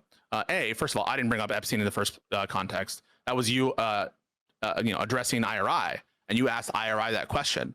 Unless you're willing to grant that was unfair clip chimping of IRI, I don't know why asking you a similar question is. No, but you drilled your question of IRI. But you were drilled. You went into a mode. You were like, just say it. Just say you vote for Epstein. Just fucking say it. Say it, bro. Just fucking say it. I think you're motivated by it. Because that is, but think about it, right? Like, that should be a layup, because it sounds like what you're saying is, I would never consider voting for a Marxist-Leninist and all the things about Stalin. Then why not grant it? And so the only option is you wouldn't grant it because it would look bad. But any more bad than saying you'd vote for Epstein over Trump? Come on. How would that be worse? That's another thing that you know about me. Is that you said it. Another thing that you know about me, Pisco, is that I will bite crazy, insane bullets. I don't give a fuck. The point of my hesitancy, like, That was the bigger point. Like the fact that I would have to pause and be like, well, you know, is Epstein committed to ending liberal democracy? That is totally consistent with my principles. Sorry, it's not. I'll tell you why What? it's not. It's because I'll tell you why it's not. Come Because on. you didn't consider that when you first said Epstein over Trump. You didn't think, hey, what about Epstein's commitment to liberal democracy? You didn't have to think about that, and so you'd have to explain why you would have to think about it with Hasan, but you wouldn't have to think about it with Trump because you already granted that before you Pisco. even knew what the. Wait, Pisco, how are you not connecting the dots? What's the through line between Trump and Hasan? You think Hasan is worse than Trump? No, Which is what no. Come on. What's the through line between them that I would have an issue with? I'm presuming that liberalism and Yes. authoritarian They're systems. illiberal. Yes. You didn't need to know, you didn't need to know Epstein's position when you granted that Epstein was preferable to Trump in the election, but you somehow do need to know it for Hasan. We And so would there needs need be some to basis listen. I think explain that. we would need to flesh out these hypotheticals a little bit more. Do you agree? I think that that's fair, but you already Because there's granted a it couple- with Trump. There's a couple different ways that you could unpack like Epstein v. Can we please, like, is there any other historical figure that you can think of that would be better here? We need to move on from this. I'm not going to make you answer the question, Hutch, but you can't accuse me of bad faith in the context of this specific come on. question. No, Hey, hold you on. know We're what? getting Wait, sidetracked. you You're don't- making me forget. You're making me forget. Don't do it. You know I forget things. Don't do it. Okay. I've already forgot what I was saying. Chat. What was I just saying? This is what you do. You get in my head with your lawyerly tricks. I know what you're doing. It's not a trick. No, listen, I'm defending myself, which I think is my right. The two different which is hypotheticals. The two different hypotheticals. That's I remembered. There it is. Okay. All right. So the one hypothetical, it's Hasan versus Vance, and it's the current system, the current guardrails, all of that. Like, you just copy paste, right? And in this hypothetical, you know, Hasan knows that he can't get rid of liberal democracy, so instead he just pushes for like social democratic policies or whatever. Right? Is that do you think that's like a fair way to frame the hypothetical, so we can get into more specific details? If that is the case, the way it's been if that is the framed, case, the way if that is the case, I am obviously going to vote for Hasan in that spot over reanimated Jeffrey Epstein, just the same that I would AOC, Ilhan Omar, Bernie Sanders, obviously. If it's a hypothetical where, you know, Vance or that's a better, more appropriate question, by the way, like Hasan or Vance or Hasan or Trump or something like that. But they have built a political movement. They have popular support. They could actually like meaningfully move towards their larger goals. Then that becomes a much more difficult question, because in both cases, liberal democracy would be fucking done. And at that point, you have to evaluate, okay, like, do I want to die, you know, 20 million Americans die from famine or 20 million in the fucking concentration camps? Would you agree that that's like a fair way to unpack they're very it? different. Yeah. Well, I don't think it's a fair interpretation of the question. I don't think, like, when people hear who would you vote for president, they're like, who would you vote for to have absolute like fucking Dr. Manhattan powers over all our systems and be able to like manipulate with ease. I don't think that's a good, like, that's some shit that Steven said and when he was trying to, in my opinion, double back on some of the concessions he made on Twitter or whatever. But I don't think there's any good faith reading of a question of like, who'd you vote for president? Like, I'm voting for God Emperor, who has complete control of all the people, and, you know, I control the police down to every person. But we would like, have to. But we would have to flesh out the hypothetical in that way, right? If you want to flesh it out, I'm not saying you'd be inconsistent for having two different answers. But you would what I was have calling to. out though was what I'm calling out though is you didn't need this kind of introspection into the hypothetical for Trump. For Trump, it was easy. Yeah, I'd bite that bullet on Epstein. Yeah, I would. But there's a different treatment that you were doing with Epstein versus Hasan, and that I think is telling, because something needs to explain that. And what explains it? That's my question.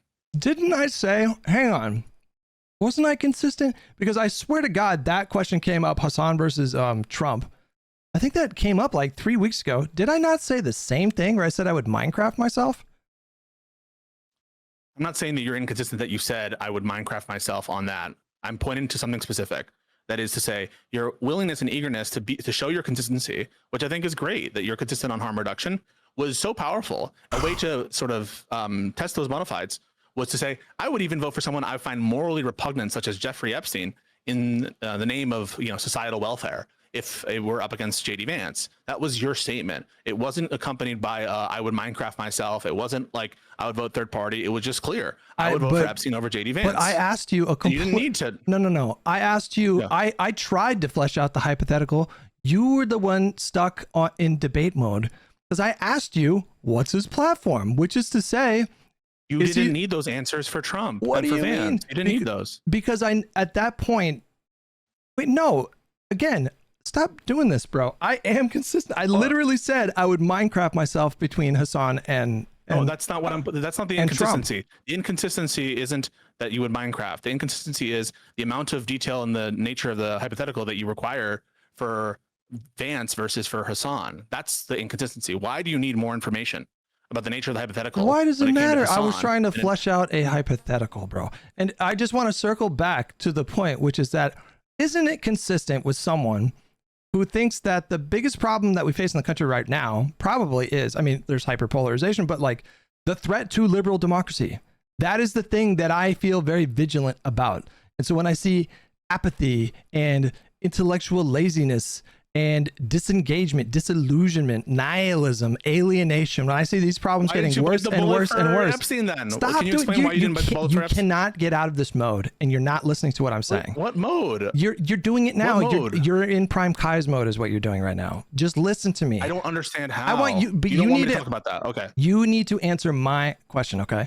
If Okay. you know this about me, that I think that the threat to liberal democracy is an existential question that needs to be resolved. Is it not consistent for me to want qualifiers in that spot?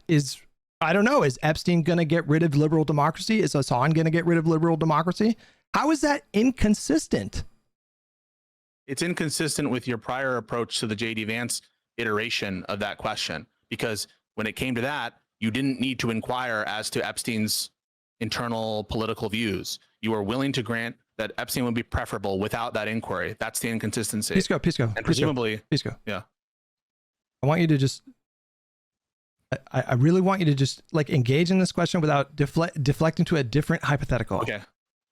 If somebody is principally concerned of the threat to liberal democracy, is it not logical in the context of asking me that question for a thought experiment that I would want to flesh out whether or not reanimated Epstein would want to or be capable of ending liberal democracy? Would that not make sense to ask that question? If by logical you mean reasonable, and in isolation the answer is no, it would not be unreasonable to do that at all. Okay. I'm not calling it in and of itself, and I'm the inconsistency doesn't relate to the inquiry in and of itself. It's obviously in comparison to some other question where the approach wasn't taken. That's what I'm calling out. This inconsistency that what you perceive to be an inconsistency is not relevant. It doesn't matter. Maybe I thought about it slightly differently the second time you asked me the question, and it occurred to me to flesh out the hypothetical in a way that didn't occur to me the first time, but it would still be consistent with me being alarmed at the threat to liberal democracy. But you didn't even want to. You didn't even want to give me. But you didn't even want to let me flesh out the hypothetical. You're like your whole premise in that moment was the choice should be obvious. Like obviously you would pick Hasan, right? That's what you were doing, right? No. Either way, it should be obvious, right? Either way, it should be obvious, because if you view Hasan fundamentally in such a way that it's essentially indifferent to JD Vance, right? When you say Minecraft myself, you're kind of signaling indifference. If it's the case that in virtue of their threat to liberalism, they both, are at least you're indifferent as to who you vote for, such that you would Minecraft yourself, then it should be an easy, yes, I would vote for Epstein easily. That should be the answer. You didn't give that answer. That is alarming, right? On the other view, which is like, Pisco. No. Hang on, Pisco. What is the difference in terms of a potential calculation between forming the hypothetical as Hasan versus like Vance or Trump, or Hasan versus Epstein? Like, what do you think the issue is there for me? Getting clipped, perhaps? No, I'm saying why would I ask the question about Epstein and not Vance and Trump?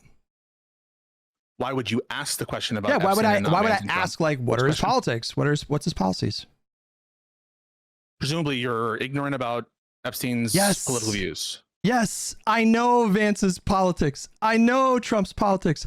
I don't know Jeffrey Epstein's politics. So in that context, of course I would ask the question, right?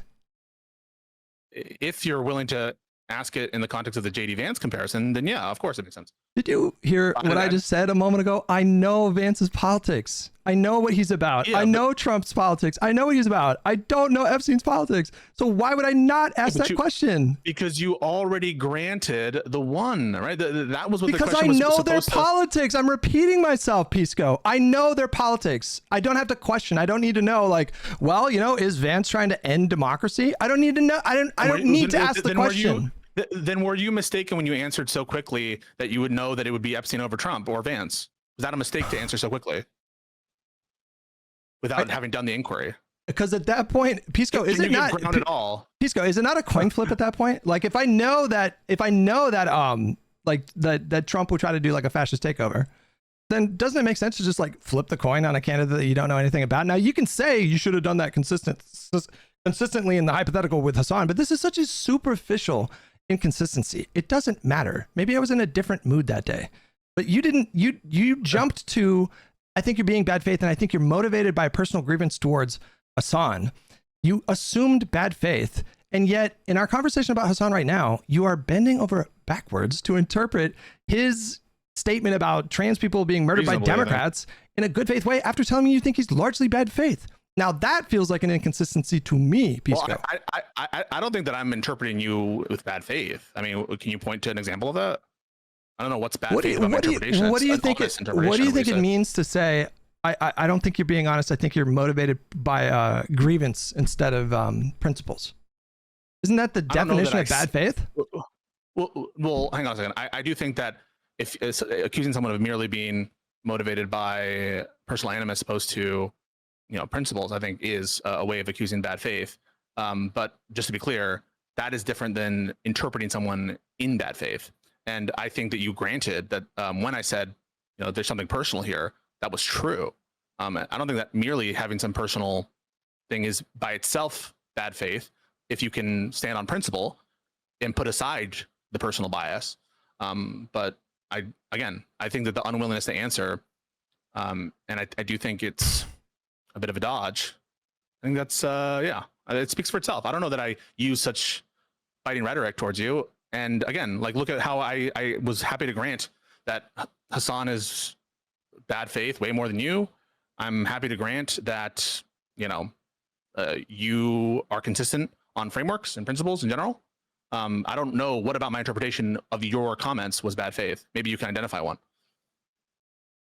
That is my interpretation itself, as opposed to but Pisco, my conclusion. But I just did. Like, if I give you an answer and you say, well, just say it. Just say you would vote for Epstein. Just fucking say it. Just fucking say it. Number one, you were clip farming right there. Number two, I want you to tell me right now, knowing like with the context, if I am principally concerned with preserving liberal democracy, and you agree that Hasan wants to end liberal democracy, right? Like that's his ideal state. He would want to end liberal democracy. Do you agree with that, right? Probably. Yeah, I think that's entailed by Marxism. Then you could give me Leninism. Then you can give me any hypothetical candidate that in a contest with him, and it would be a logical, appropriate question for me to ask: what is their position on liberal democracy? Right? Yeah, I mean that would be totally fair. Okay. You're ascribing to me bad faith, and as though I'm ignorant of your previous statement on JD, which of course would obviously that's such a superficial. That is such a superficial inconsistency. It doesn't matter. It doesn't. But it doesn't matter. It informs my state of mind, right? Clearly, it must inform my state of mind. But wouldn't me asking for qualifiers imply that I intuitively think that Hasan would be slightly better? If I don't need qualifiers for Vance and Trump, I would say, oh no, I would never vote for them. But I need qualifiers for Hasan. Doesn't that mean that I'm thinking more about possibly supporting Hasan? I'm not sure that it does. I think if anything, right? Like you're not sure? No. Come on. If I said just unequivocally, you don't even need to give me qualifiers, I would support, reanimated whoever versus Vance and Trump. And then you give me the same hypothetical with Hasan, and I'm like, well, I don't know. That obviously means that I would be more inclined, if slightly more inclined, to possibly vote for Hasan, right? Yeah, but you didn't give that answer when Soypil asked you that. You said you would Minecraft yourself. You, so I have to take you on good faith, right? You wouldn't I have to take you on good faith that me, but you wouldn't give me an answer. You didn't want to let me flesh out the hypothetical. You were like, no, just answer the question. No, just answer the question. I just gave you a response that shows that I'm good faith, which is I heard you be indifferent towards JD Vance and Hasan. And that obviously informs whether I'm good faith or not. So the fact that I think that you're indifferent as between them, as opposed to slightly, and I'm trusting you that this is when you say wild. Pisco, this is wild. What is wild about it? The fact that the fact that I wanted to flesh out hypothetical out more obviously meant that I would be probably more inclined to vote for Hasan. Obviously, it means that. Are you more inclined to vote for Hasan than JD Vance? Why do you think I didn't answer it right away? Just Epstein, right? Like, why do you think I said that, right? Like, I said, I wanted to know. I'm like, well, you need to like flesh it out, right? Well, I don't know why you wouldn't answer right away. But you wouldn't. But you didn't even want to flesh it out, bro. You didn't even want to let me do that, even though it's an appropriate question to ask. Your whole premise was it should be obvious. And to someone who is focused on illiberalism and is worried that liberal democracy might fail in my lifetime, it is of course an appropriate question to ask. But you didn't even want to grant me that. I don't understand why you do that in that setting, and then you jump through these hoops to ascribe good faith to Hasan's rhetoric. Like you are not treating me with the same amount of charitability as you are Hasan. It's not true. That's not true. I'm not ascribing good faith to Hasan's rhetoric. I'm just trying to, take the argument, address the argument in good faith, not saying that Hasan is being good faith about it. There's a difference between those two things. Well, why would you do that for someone who you say is largely? But why would I do that for Trump? You do? You assume good faith with Rob Noor? Do I need to watch your last debate with Rob Noor? And for Trump, for his arguments, I addressed them on the merits, even though I think he's being bad faith. Same thing with Trump, right? Like I will say afterwards, and don't forget, guys, Trump is bad faith, but I will address Trump's arguments on the merits of their opinion. I don't just say, oh, Trump doesn't believe this shit. It's all bad faith. And all right, end stream. Do you think I do that? Do you think I do that? Yes or no? There's no way you're saying that when you hear Donald Trump do his crazy cabinet meetings or sit down for an interview, you treat all of you make an effort to treat his answers in good faith? I address the arguments on their merits as though they were made in good faith at times. Yes. But why didn't you want to? Hang on. But why didn't you want to do that for me in our thing on Monday? That was the opposite of that. And I was willing to do it. I 100% was. If that was true, you would have let me flesh out the hypothetical. Don't you understand that? If that was actually true, and you were prepared to allow me to arrive to some kind of answer in good faith, why would you not even want to grant the hypothetical? Why would you want to just drill down? No, just answer. Like that's not a trying to meet a good faith, right? So I listened to you when you asked, well, I would need to know Epstein's political opinions, and I'm like, why? I say, why would you need to know that? You didn't need it for JD Vance. That's me addressing what you're saying, and maybe there's an explanation there. Maybe you don't like that I think it's obvious. I think it's obvious that the reason would be that I think that Hasan is maybe more palatable. Like Hasan, I think the obvious implication there is that Hasan is palatable in a way, potentially palatable in a way that Vance and Trump are not, which indicates that I don't actually think that Hasan is like materially worse. How you know I'm Vance good faith? Hutch, how you know I'm good faith is I still don't know your answer to either of those questions. I don't know what your answer is to JD Vance versus Hasan, or Hasan v. Epstein, or whatever permutation of that is. I don't know the answer. And so it strikes me as a little like, how can I be bad faith if I genuinely, even now, I don't know what your answer is to those hypos. So if you want to be good faith, then steel man, okay? I want you to steel man right now. Why do you think I would struggle making a decision between Vance and Hasan? Vance and Hasan. Mm-hmm. Presumably because it's unclear which would be worse, Hasan or Vance. Why? For society. We just talked about it. Why? Because you have some notion that, like Vance, perhaps Hasan would be pursuing policies or structural reform that you found corrosive to social welfare. And no, come on. We just said it. Foundational. We just said it. Values. I mean, I opened up the stream by asking you, what do you, when you say liberal, what do you mean? Like, what is the through line between Hasan and Vance? Yeah, it's obviously grounded out into social consequences and benefits. And so that's all priced in. And then after that, I said, and our foundational values. So I know, yeah, I'm trying to price in everything. Do you both think like consequences? Because for example, you say USAID, cutting USAID is consistent with a liberal framework. That's an example that you use. And I'm trying to be as good faith and as broad as possible to include both things that relate to structural reform and the liberal system, which is consistent with cutting USAID, and also things that are not so that cut to the heart of the liberal structure. That's why I'm being as comprehensive as possible in good faith by saying things like social consequences, which grounds out both. there's like first order like fears and concerns, and then there's like second and third or whatever.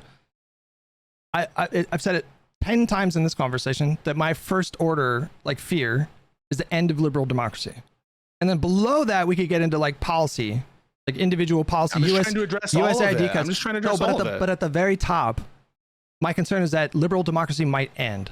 So is it or is it not reasonable for someone like me with that fear? Could you not in good faith grant me that that's a difficult, not obvious question to answer? As between Hasan and Vance? Yes. If you know what, you don't think it's reasonable? I don't think it's reasonable to struggle on that answer now. Pisco, what are we doing here? What do you mean? Just like I don't think it's reasonable to struggle on the Trump versus Newsom answer. Is Vance illiberal? Yes. Is Hasan illiberal? Yes. Then what are we doing here, Pisco? Why would you say that it's not reasonable, Pisco? What is happening? Because I have a different view on the level of threat to our liberal system, as well as other things. But that's a different. We could debate that between Vance and Hasan. That's fine. We could debate those particulars. But I'm not committed that it's a reasonable position that one be kind of like.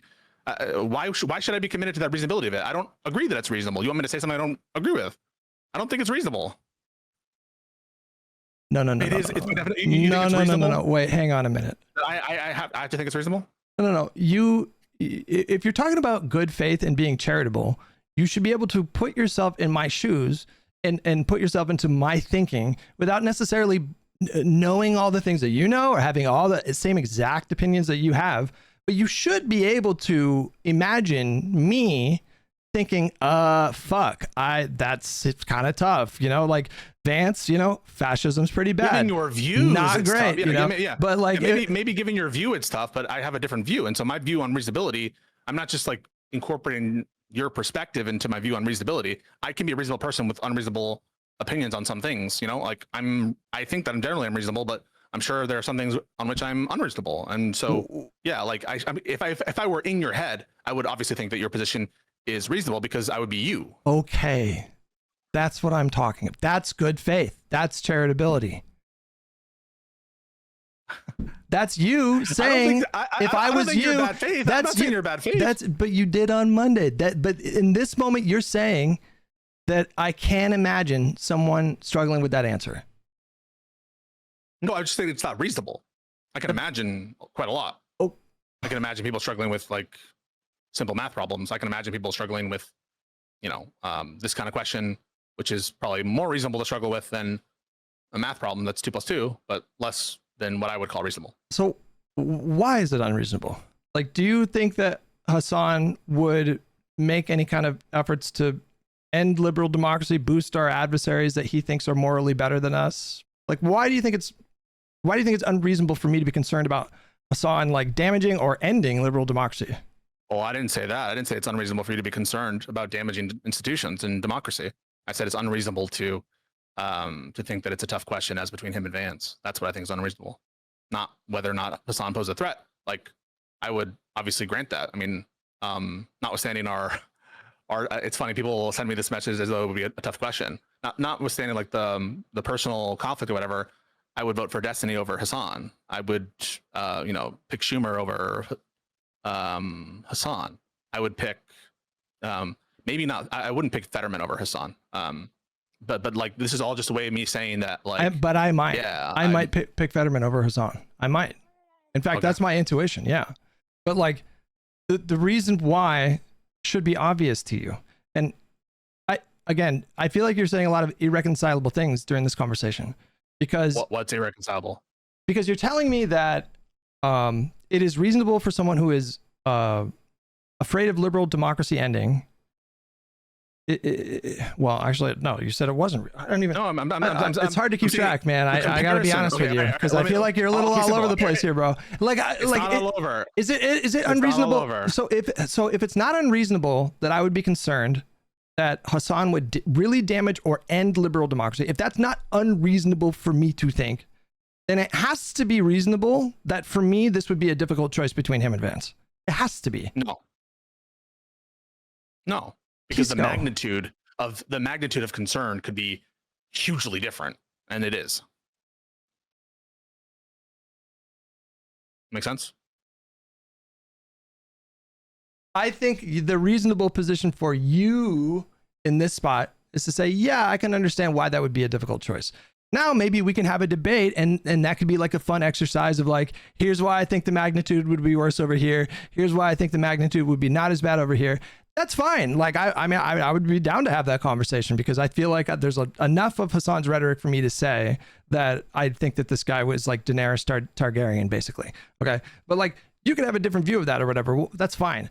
Like, we could dive into the minutia of that debate without you saying that it's unfathomable that this would be a difficult choice for me. I didn't say unfathomable. I said unreasonable. Unreasonable for me. You can fathom it. Well, no, on my view, I think it's no. I'm not saying it's unreasonable for you. I'm saying I think it's unreasonable. Pisco, for you, it's very reasonable. Listen, you are my boy. You are my boy. What is I do love you, then? but sometimes I wonder if I'm your boy. What the fuck? Do you know? Do you know what I mean? Sometimes, no, but I don't know. I'm trying to be as honest as possible and answer everything. I've let you drive the conversation. Do you think it's reasonable that I sometimes question if I'm your boy? No. There you go. That's better. See, that's better. That's making an effort to meet me in the middle and maybe repairing. Wait, no, I don't think. Oh, sorry. I don't think it's reasonable. My bad. Yes, I think it's unreasonable. Yes. Why would I want to hurt you? I don't know. I don't know what drives. What's in your heart? You tell me. I don't know. Is it because I'm bald? Is it because I'm bald? Do you think I have? No, you think I can choose? Silly. This is what God gave me? Whispering in your ear that I want to hurt you. Like, I don't know why that would be the case. No, but you did a switch up. Like, you did a switch up on Monday, and you went into you got into a mode where it was like, I think you kind of seamlessly segued where you were talking about how what Hasan said was bad when he said he would vote third party, and then you were like, but I want to focus on you, Hutch, and then you got into a mode. And it was like, I felt like I was not your boy in that moment. I felt like I was your that was like bullying you? Your man enemy. I was your woman in that moment. Man, that's what I felt like. So I have this long-standing view, and Josiah shares it with me. And so on any score like this, Josiah and I are going to be equally situated. That it's folly to spend most of our time or an inordinate amount of what we feel to be an inordinate amount of time focused on the doings of Hasan Piker and people like him. Now, you could disagree with that for sure, but it isn't, I think, unsurprising that I would raise this long-standing concern, which has been, amply discussed in our show. Again, I mean, there's nothing that's new about that. Why do you think I do that? Why do you think I do that? Why do you think I focus on that? What? Why do you think I focus on lefties these days? You think it's worth? Yeah. You think it's worth the time? I think it's more efficient. It's a way. It's because it's under talked about. There's a niche for it. That these people are fundamentally liberal. That they are enemies. Like, I understand your view 100%. I mean, like, I think I do. I try to understand it. But like, what I'm saying is like me raising the like. The point about, well, I don't think that this should, why, as between this and Piers Morgan, I'm offended by both. I'm offended by fucking both. Whenever I see these enlightened centrists start fucking talking about Trump and sucking his dick, it makes me want to vomit. And so, can I try to explain myself a little bit? Yeah, 100%. To help you understand? Sure. The way that I see it is you have a collective pool of political content creators, and they all kind of specialize in different things, like you, like I would go to you and ask you a question about the newest Supreme Court decision. Well, what does that mean? What is this other case they're referencing? What's the implications of that? Is this just at the state level? Like, I trust you with a lot of that information because I have not been to law school. I really know very little about the law. Just the same as you might have YouTubers that are exclusively focused on, say, gun rights issues or issues of tax policy, economics, anything you can think of. There's like different specializations that liberal pundits that they fulfill, that they are qualified to opine on. I am not. I don't have a degree. I did not study economics. I did not study the law like you did. I don't know what kind of degree that Josiah has, but what I can tell you is that I have been on the internet for 17 years now, and I've been kind of politically engaged for about 10 years now. And as that time went on, I got more and more engaged, and eventually I just abandoned gaming altogether. And so I have had, like, ask my chat, thousands of conversations with different types of people, MAGA, centristy type people, far lefties. Okay. And so I am like a lore master when it comes to like these arguments and fallacies that I have picked up on over time. And I think that this movement that they've built is very corrosive. And so if you want to focus your time talking about MAGA and the law, we are actually working towards the same goal, I thought, which is netting more votes for Democrats, like sounding the alarm about the danger that MAGA and Trump pose, the potential danger that JD Vance poses. That is what motivates me. It is not I think we are spite. fighting at the same place. Yeah, it's not personal animus. It's not spite. I feel like they are a threat to the country, literally. And I mean like the people with the highest levels of influence that are bad faith, that are malicious actors who will not hesitate to make something up and smear you. I'm watching that cult of personality, and to me, when I look at it, and you can say this is not reasonable, it looks like MAGA. It looks like MAGA inversed. There's a lot of connective tissue between this cult of personality over here and Trump. Interesting. I think we are going to the same place. And if what you would like is for me not to like raise my views on the concentration thing and just like let it go. The concentration thing? For the sake, if oh, you mean so my like, focus? Do you want me not to like be like, oh, you know what? I just don't know what like was gained by us spending our time going over what Hasan said about this or that. Unless there's something like truly offensive and truly whatever, right? Like obviously there's always opportunities to do that when it's relevant to do it, and sometimes it is. Sometimes I don't think it is as much. But if you would like me like not to like speak up and be like, I don't know if I like, what do you want me? Do you want me like not like to just agree? No, so for me, I don't know. I think those arguments are like fun. They're fun intellectual exercises, and they force me to think about, like, they force me to reflect, like, why am I doing this? Because if I haven't thought about it, haven't reflect, I'm not going to have a good answer. And so like, I appreciate these kinds of exercises because it forces me to be sharper and more intentional. Like I should be able to articulate very clearly what motivates me. And I think at this point in my career, I could go into so much more detail and cite you like so many thousand, like probably hundreds of examples of this kind of destructive things off the top of my head. That's not the issue. The issue is that I don't feel like I'm your boy. Like I just want you to grant me good faith. At minimum, like don't assume that the thing that drives me is like personal spite instead of, holy fuck, you know, the Trump administration has been an absolute fucking disaster. The Republican Party have lost their minds. If we continue to go down this path, we will have a new kind of American neo-fascist movement in this country with the world's most powerful military and a fucking stockpile of nuclear weapons. And it horrifies me. which says nothing of all the other cultural like unravelings that are happening right now and the ways that that impacts like disproportionately impacts people like trans people. And so these are the things that I'm thinking about first and foremost. But sometimes I feel like you don't think that that's what's driving me. Well, I think that first of all, I think you granted that there's a personal aspect about it, and maybe even one that's justified.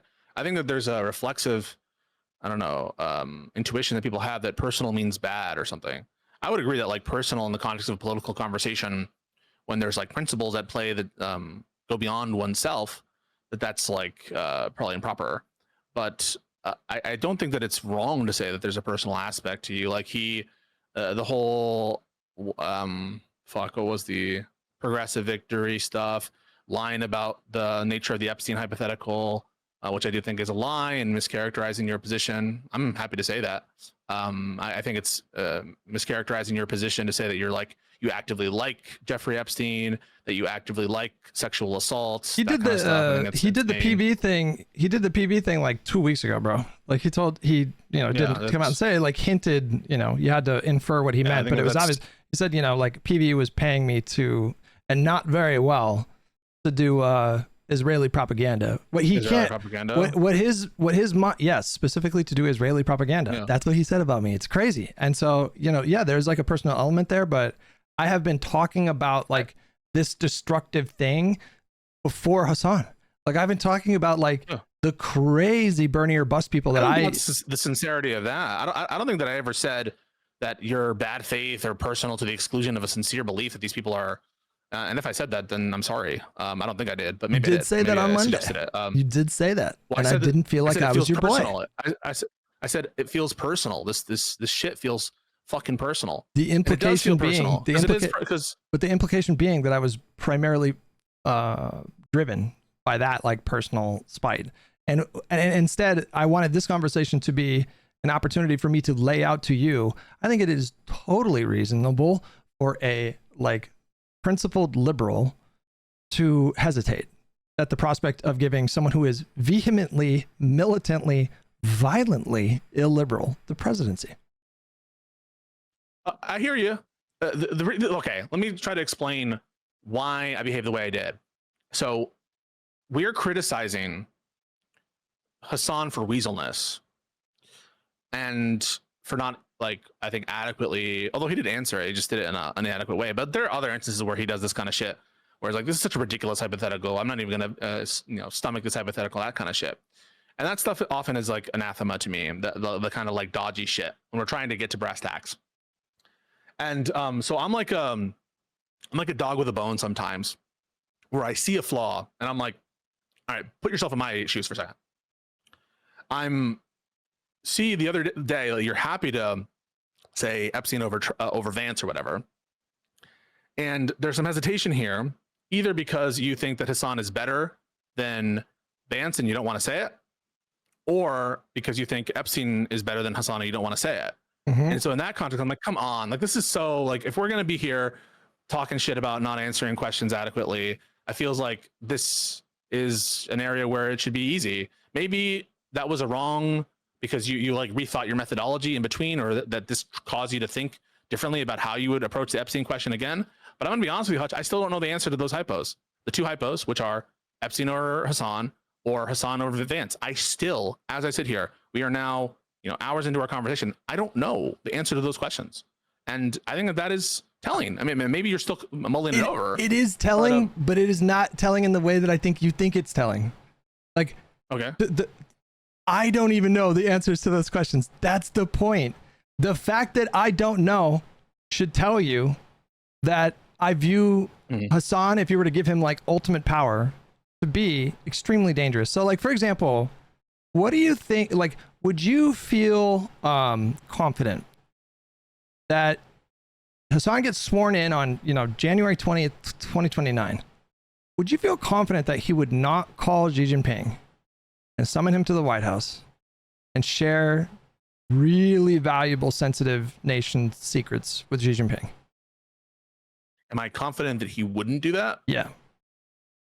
I'm not confident that he wouldn't do that. I don't have a view on how likely that is. I'm not sure. That alone, I think, should move you to my side of things where it's like, well, I don't know if it's an easy call.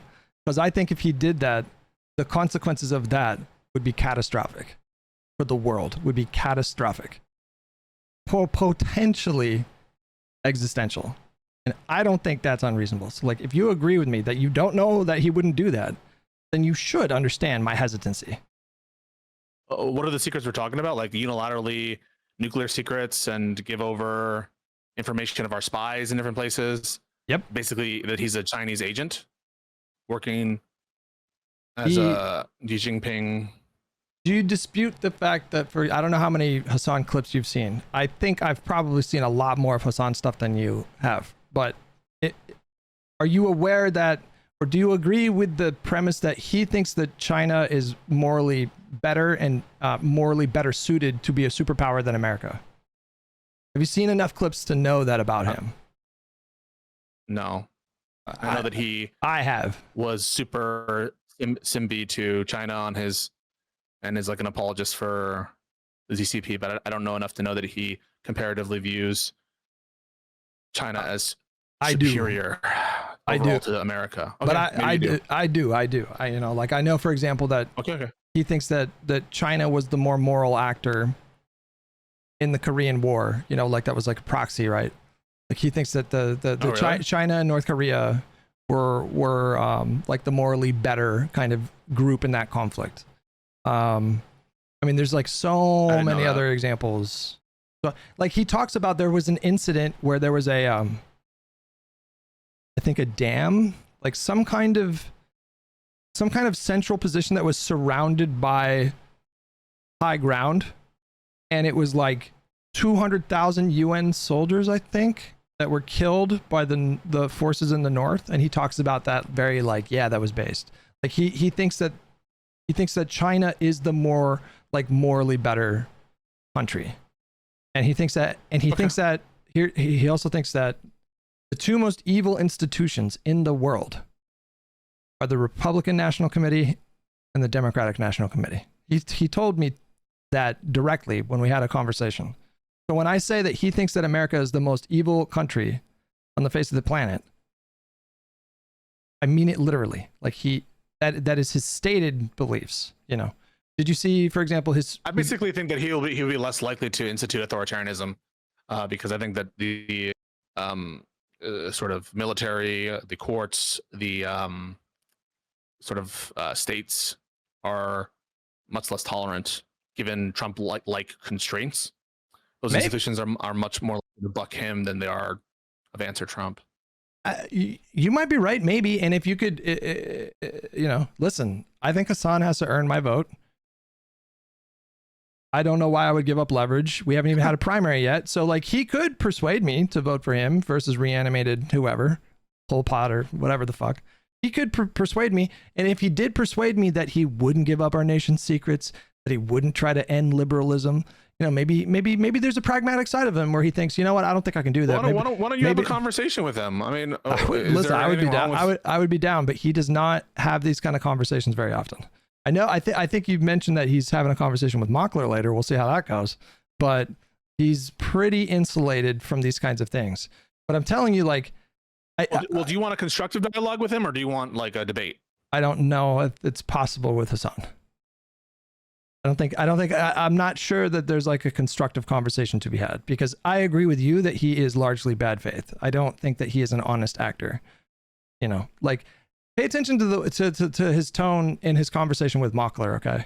Because I predict that he is going to, he's a bit of a chameleon, so he'll hide his power level. So if he's having a conversation with like a center left person, he'll describe himself as like a progressive. He'll talk about like social democratic policies in a kind of like positive light. And then he goes on a podcast. Are you familiar with the deprogram? Yeah.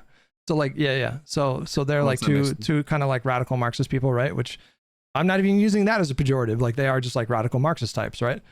He'll go on there and he'll talk about social democratic policies as a temporary necessary evil. That's how he'll frame it in that kind of setting. And so I think he is like Littlefinger, you know, like I think he sees chaos as a ladder, which is why, frankly, I think he prefers that Trump won in 2024, because I think for him it seeds ground, or it makes the ground kind of more fertile for like a left-wing populist, maybe even revolutionary movement. That's what I think motivates him. And so, interesting. Well, listen, I hope that one day you guys are able to talk. I mean, I would talk to him, and I think that it's important to, you know, use these platforms, these different people, to try to convince as many folk about the need to fight this administration. And I think that, you know, for better or worse, I think there are people in his audience who are willing to hear that message. I want you to be aware that, like, I just behave on that podcast the way I do in any of these discussions. Like when I say, I want you to say da, da, da, da, da, that's just a formulation that I will often put in any kind of like debate situation that I'm in.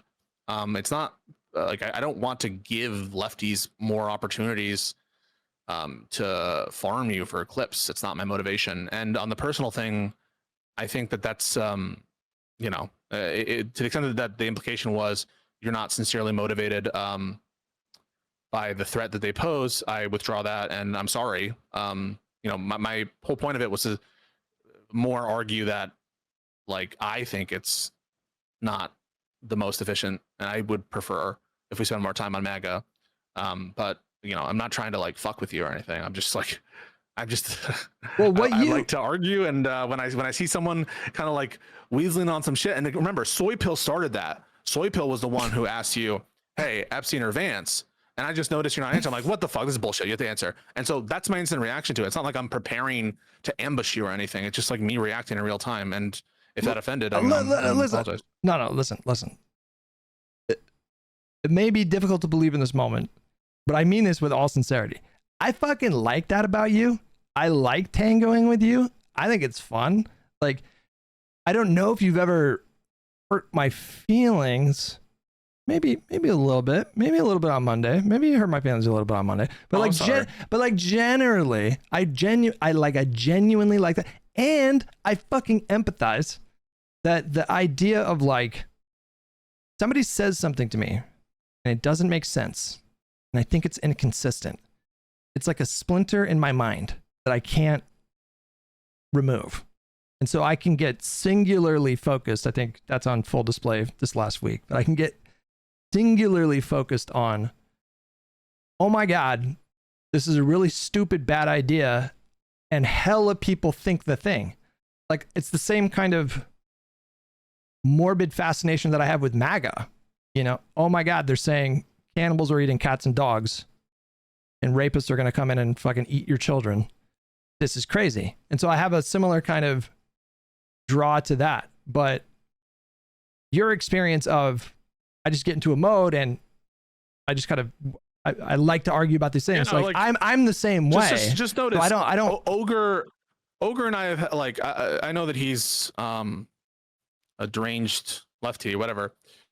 But I think that he's, you know, I'm friendly with people who I find are insane on politics a lot, and I can even have like a good time joking around with them sometimes, whatever.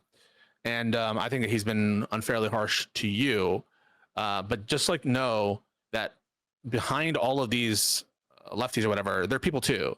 And I'm sure it doesn't feel great when I do that kind of like questioning to all of them. And I know that this sounds super soy as fuck for me to say to an audience of like probably mostly liberal people, but it is also the case that when I do that to conservatives, there's a person behind there, they feel bad about it, and lefties as well. And I know that there's like a difference between a fellow lib and a lefty and a conservative and all that stuff in terms of the friend-enemy distinction.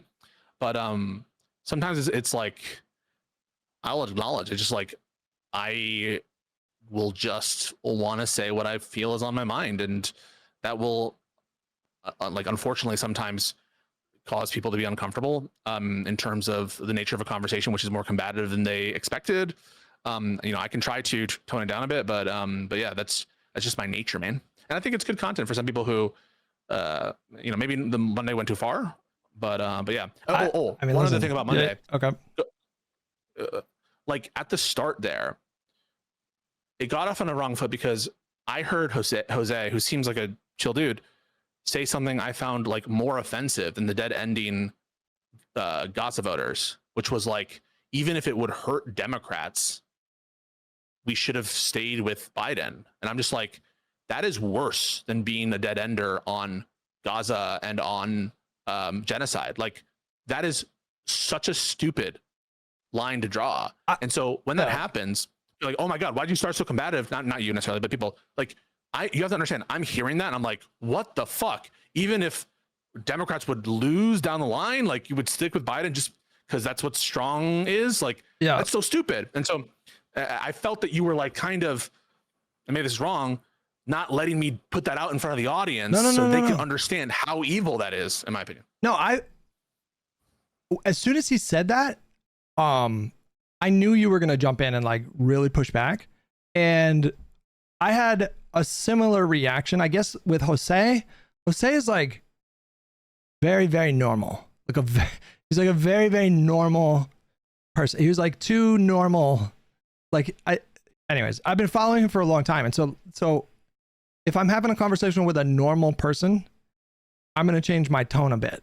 Like, I'm not going to necessarily, I'll phrase it like, well, don't you think maybe that, right? So like, but that was worse than anything that like. No, but you didn't. But you didn't. I just have a line. I was gonna jump in and say that. I was gonna be a bit more calm about it. But like, I was starting to say it, and then you were like, "Why don't you say something? Say something." Like, I was like going to do it. I was just gonna phrase it in a more kind of like normie coded kind of way, because he's just like this normal person who's, you know, like, if anything, the juxtaposition of him being there for that episode was fucking hilarious, because I just like, that's just not his like normal thing. But, you know, touching back on what you were talking about a moment ago, to give you maybe like more insight into how my brain works and why I react the way that I do, I am fully aware. Listen, I am 42 years old. I've done a lot of years of therapy. I should probably start making sessions with my therapist again. You know, like, I'm doing like a lot better these days, but like, I am fully aware that the people that I get mad at the most, like these lefty types, that was fucking literally me when I was 21 years old. I was the guy that was just like, Democrats and Republicans are two sides of the same coin. It's not left or right. It's the billionaires, it's capitalists. Like, I was fully Noam Chomsky coded and Howard Zinn coded for years. I mean, I had a picture of Noam Chomsky up on my wall until just recently with all the Epstein stuff, and I fucking took it down. But I think that's like one of the things that motivates me is like, it's like I'm yelling at my younger self, and I'm fully aware of it. It doesn't always produce like the best conversations, and there are ways that I can be more effective in my rhetoric. And like, I know that about myself. And it's like the same thing with like MAGA types. Like, MAGA is like, my dad is like a prototypical MAGA person, and we get along really good these days. We're like bonding over guns and stuff like that. But, you know, we didn't always get along. And so like, when I was yelling at MAGA people before, you know, that's like proxy shit for it. Like, I firmly believe it just all goes back to your family. And so like, we're all kind of like working through our family shit. And so I'm aware of these things. I could be more productive in many ways. I will continue to work on that, and that's fine. But like, I just want you to know, I really like that you're very argumentative, and I do generally, like 99.9% of the time, like sparring with you. It is fun. I don't think that you're this like bad person. I've never thought that. So I just want to put that out there.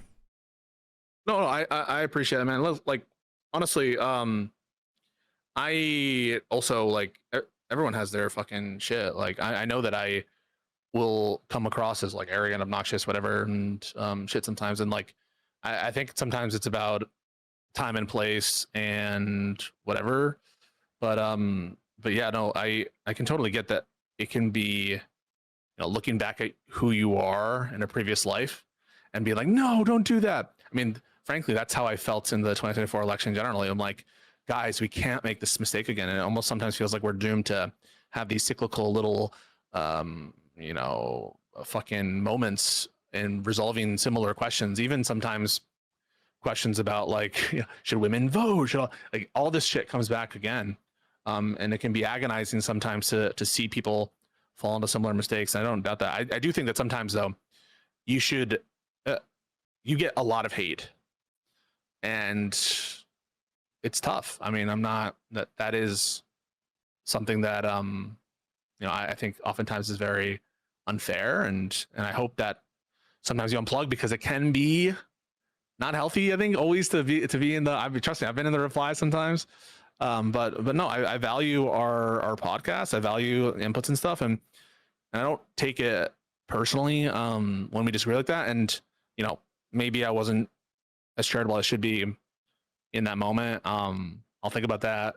I was definitely having my response definitely like affected by your answer to the JD Vance versus Epstein question, which was like unequivocal and without any kind of further thing. So that was like very much coloring why I was doing what I was doing, because it felt like such an easy thing. And also I'm very like hypocrisy aware. Like I don't want us to be like caught up in like I want to be like better than the lefties who don't answer questions. And so that's something I try to enforce in the context of our conversation. So all that being said, like, yeah, I mean, no hard feelings. And I appreciate that we could have been a little bit more, or I could have been more like, tolerant of your view there. Well, now I'm curious about your past. Are you trying to get out of here? Yeah. Are you trying to get out of here? I have like 30 minutes. Okay. We don't need to take up the whole time. First, I want to say that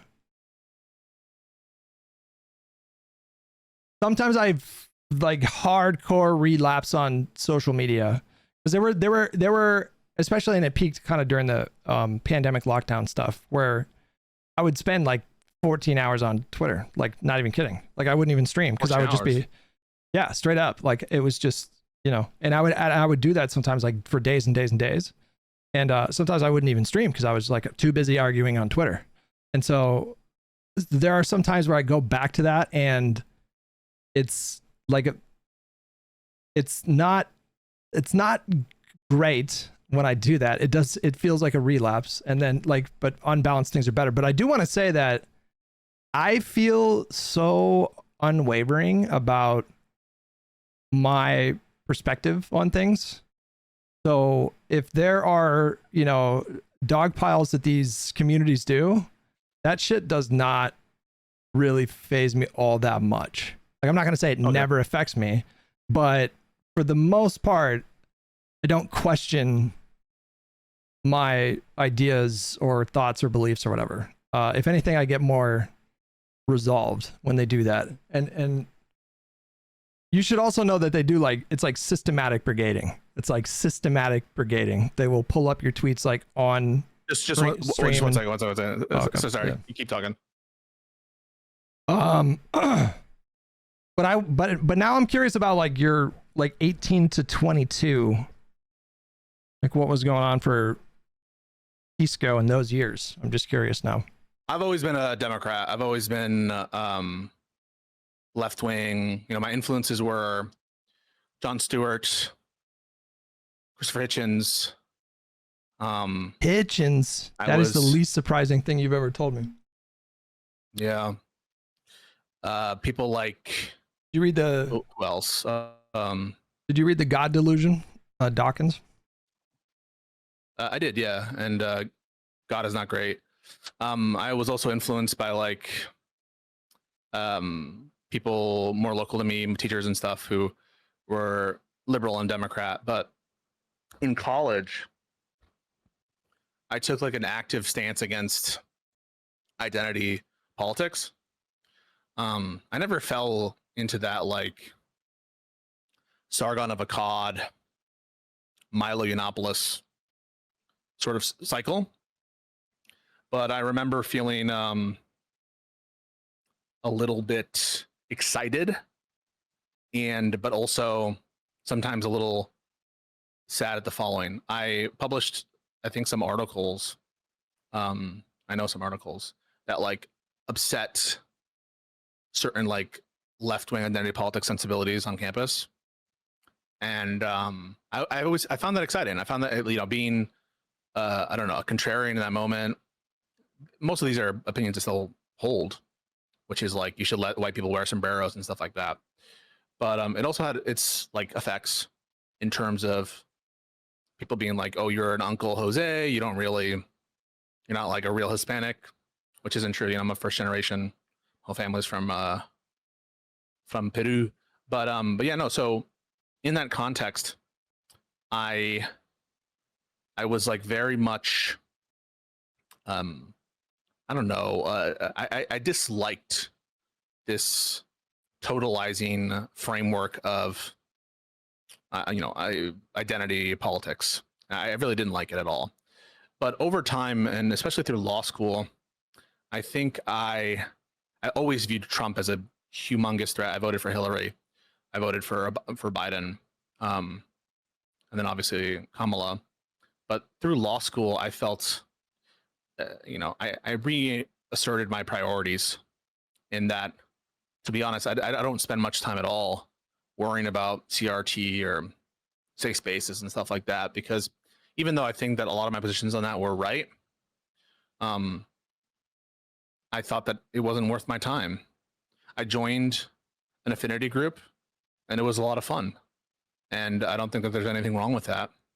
And I think Affinity group, like a Latin organization, for my law school. And it was, it felt really good to be able to, notwithstanding my massive disagreement on some of these issues and whatever, and they did still rear their head from time to time. It felt good to know that we're all in it against this this tyrant, and he was a tyrant in his first administration too. So yeah, that influenced a lot of what happened, which is like maybe that experience of having certain ideas that were, again, I'm not going to lie and say it was all like negative. Like I definitely got a thrill out of knowing that I would trigger some people, right? But maybe that experience like put into perspective the relative harms. I don't think that I ever had it so out of whack that I was going to vote for Donald Trump, but it did, I think, impact me. Oh, that's interesting. Didn't know that about you. ¿Tú sabes que yo hablo español, más o menos? Oh, no sabía, no. Yeah, a little bit. ¿Dónde eres? Yo nací en el Bay Area de California. Pero yo estudiaba español en la escuela secundaria por 4 años y 2 más años en la universidad. Era mi minor. Oh, how do you say it? Like my minor? I don't speak very much anymore, so I can understand like most Spanish, but like I can't necessarily like speak everything. But no, muy bueno. Your Spanish is really good. I think it's good. Practiced a lot. Praise be. I worked at a lot of restaurants, and so like there were a ton of people back of house that spoke Spanish, and so I would just practice every fucking day. So yeah, I was in between, college and for 1 year as I studied for the LSAT, I bartended. One of the reasons my name is Pisco is it's obviously like Peruvian heritage. The drink Pisco is like a liquor from Peru. There's some dispute, Peru, Chile, but I think it's Peru. I think it's the best evidence. That said, also I was a bartender, and honestly, there were so many debates that we had at the bar I worked with like the kitchen staff and shit. Sometimes they'd even go all the way to in front of the patrons where they would participate.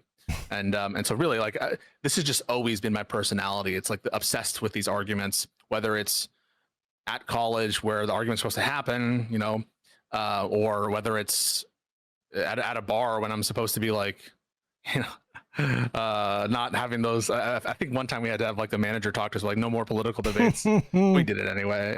So yeah, I mean that's I think everyone should do some food service or some retail work. I think it really grounds you and it makes you nicer, I think. I don't know if it makes you nicer. It's a bond. It's like, when you see someone that you worked at a restaurant with years later, there's like a feeling like you're 2 survivors of the Titanic reuniting like 20 years later. There's like a bond that you make, I think. But I had the same, like, I was the same way like my whole life. Like I would argue with my sisters a lot, and then with my friends in grade school, especially in high school. Did you ever see that one TikTok where it's like the 2 guys, they look like they're like 25 years old. It looks like it's like a, like a bachelor pad, and they're arguing about the wicked witch of the West. Did you ever see that one? No. Maybe. God, chat, help me find that one. They're like screaming at each other and it's a debate about the Wizard of Oz, and they're diving into.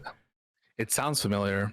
It's it is a classic, but that was like me and my friends every day. It was like, it wasn't enough to win the argument. You had to humiliate the person that you were fighting with, and so that was like just. There's like a kind of flow state that I got from bartending, where if you had a good crew on a given day, and you're just like banging out cocktails and draft beers, and like you have a good shift, there is a kind of like you just turn your brain off and you're just like operating with like great efficiency and just like moving, and it kind of just takes over.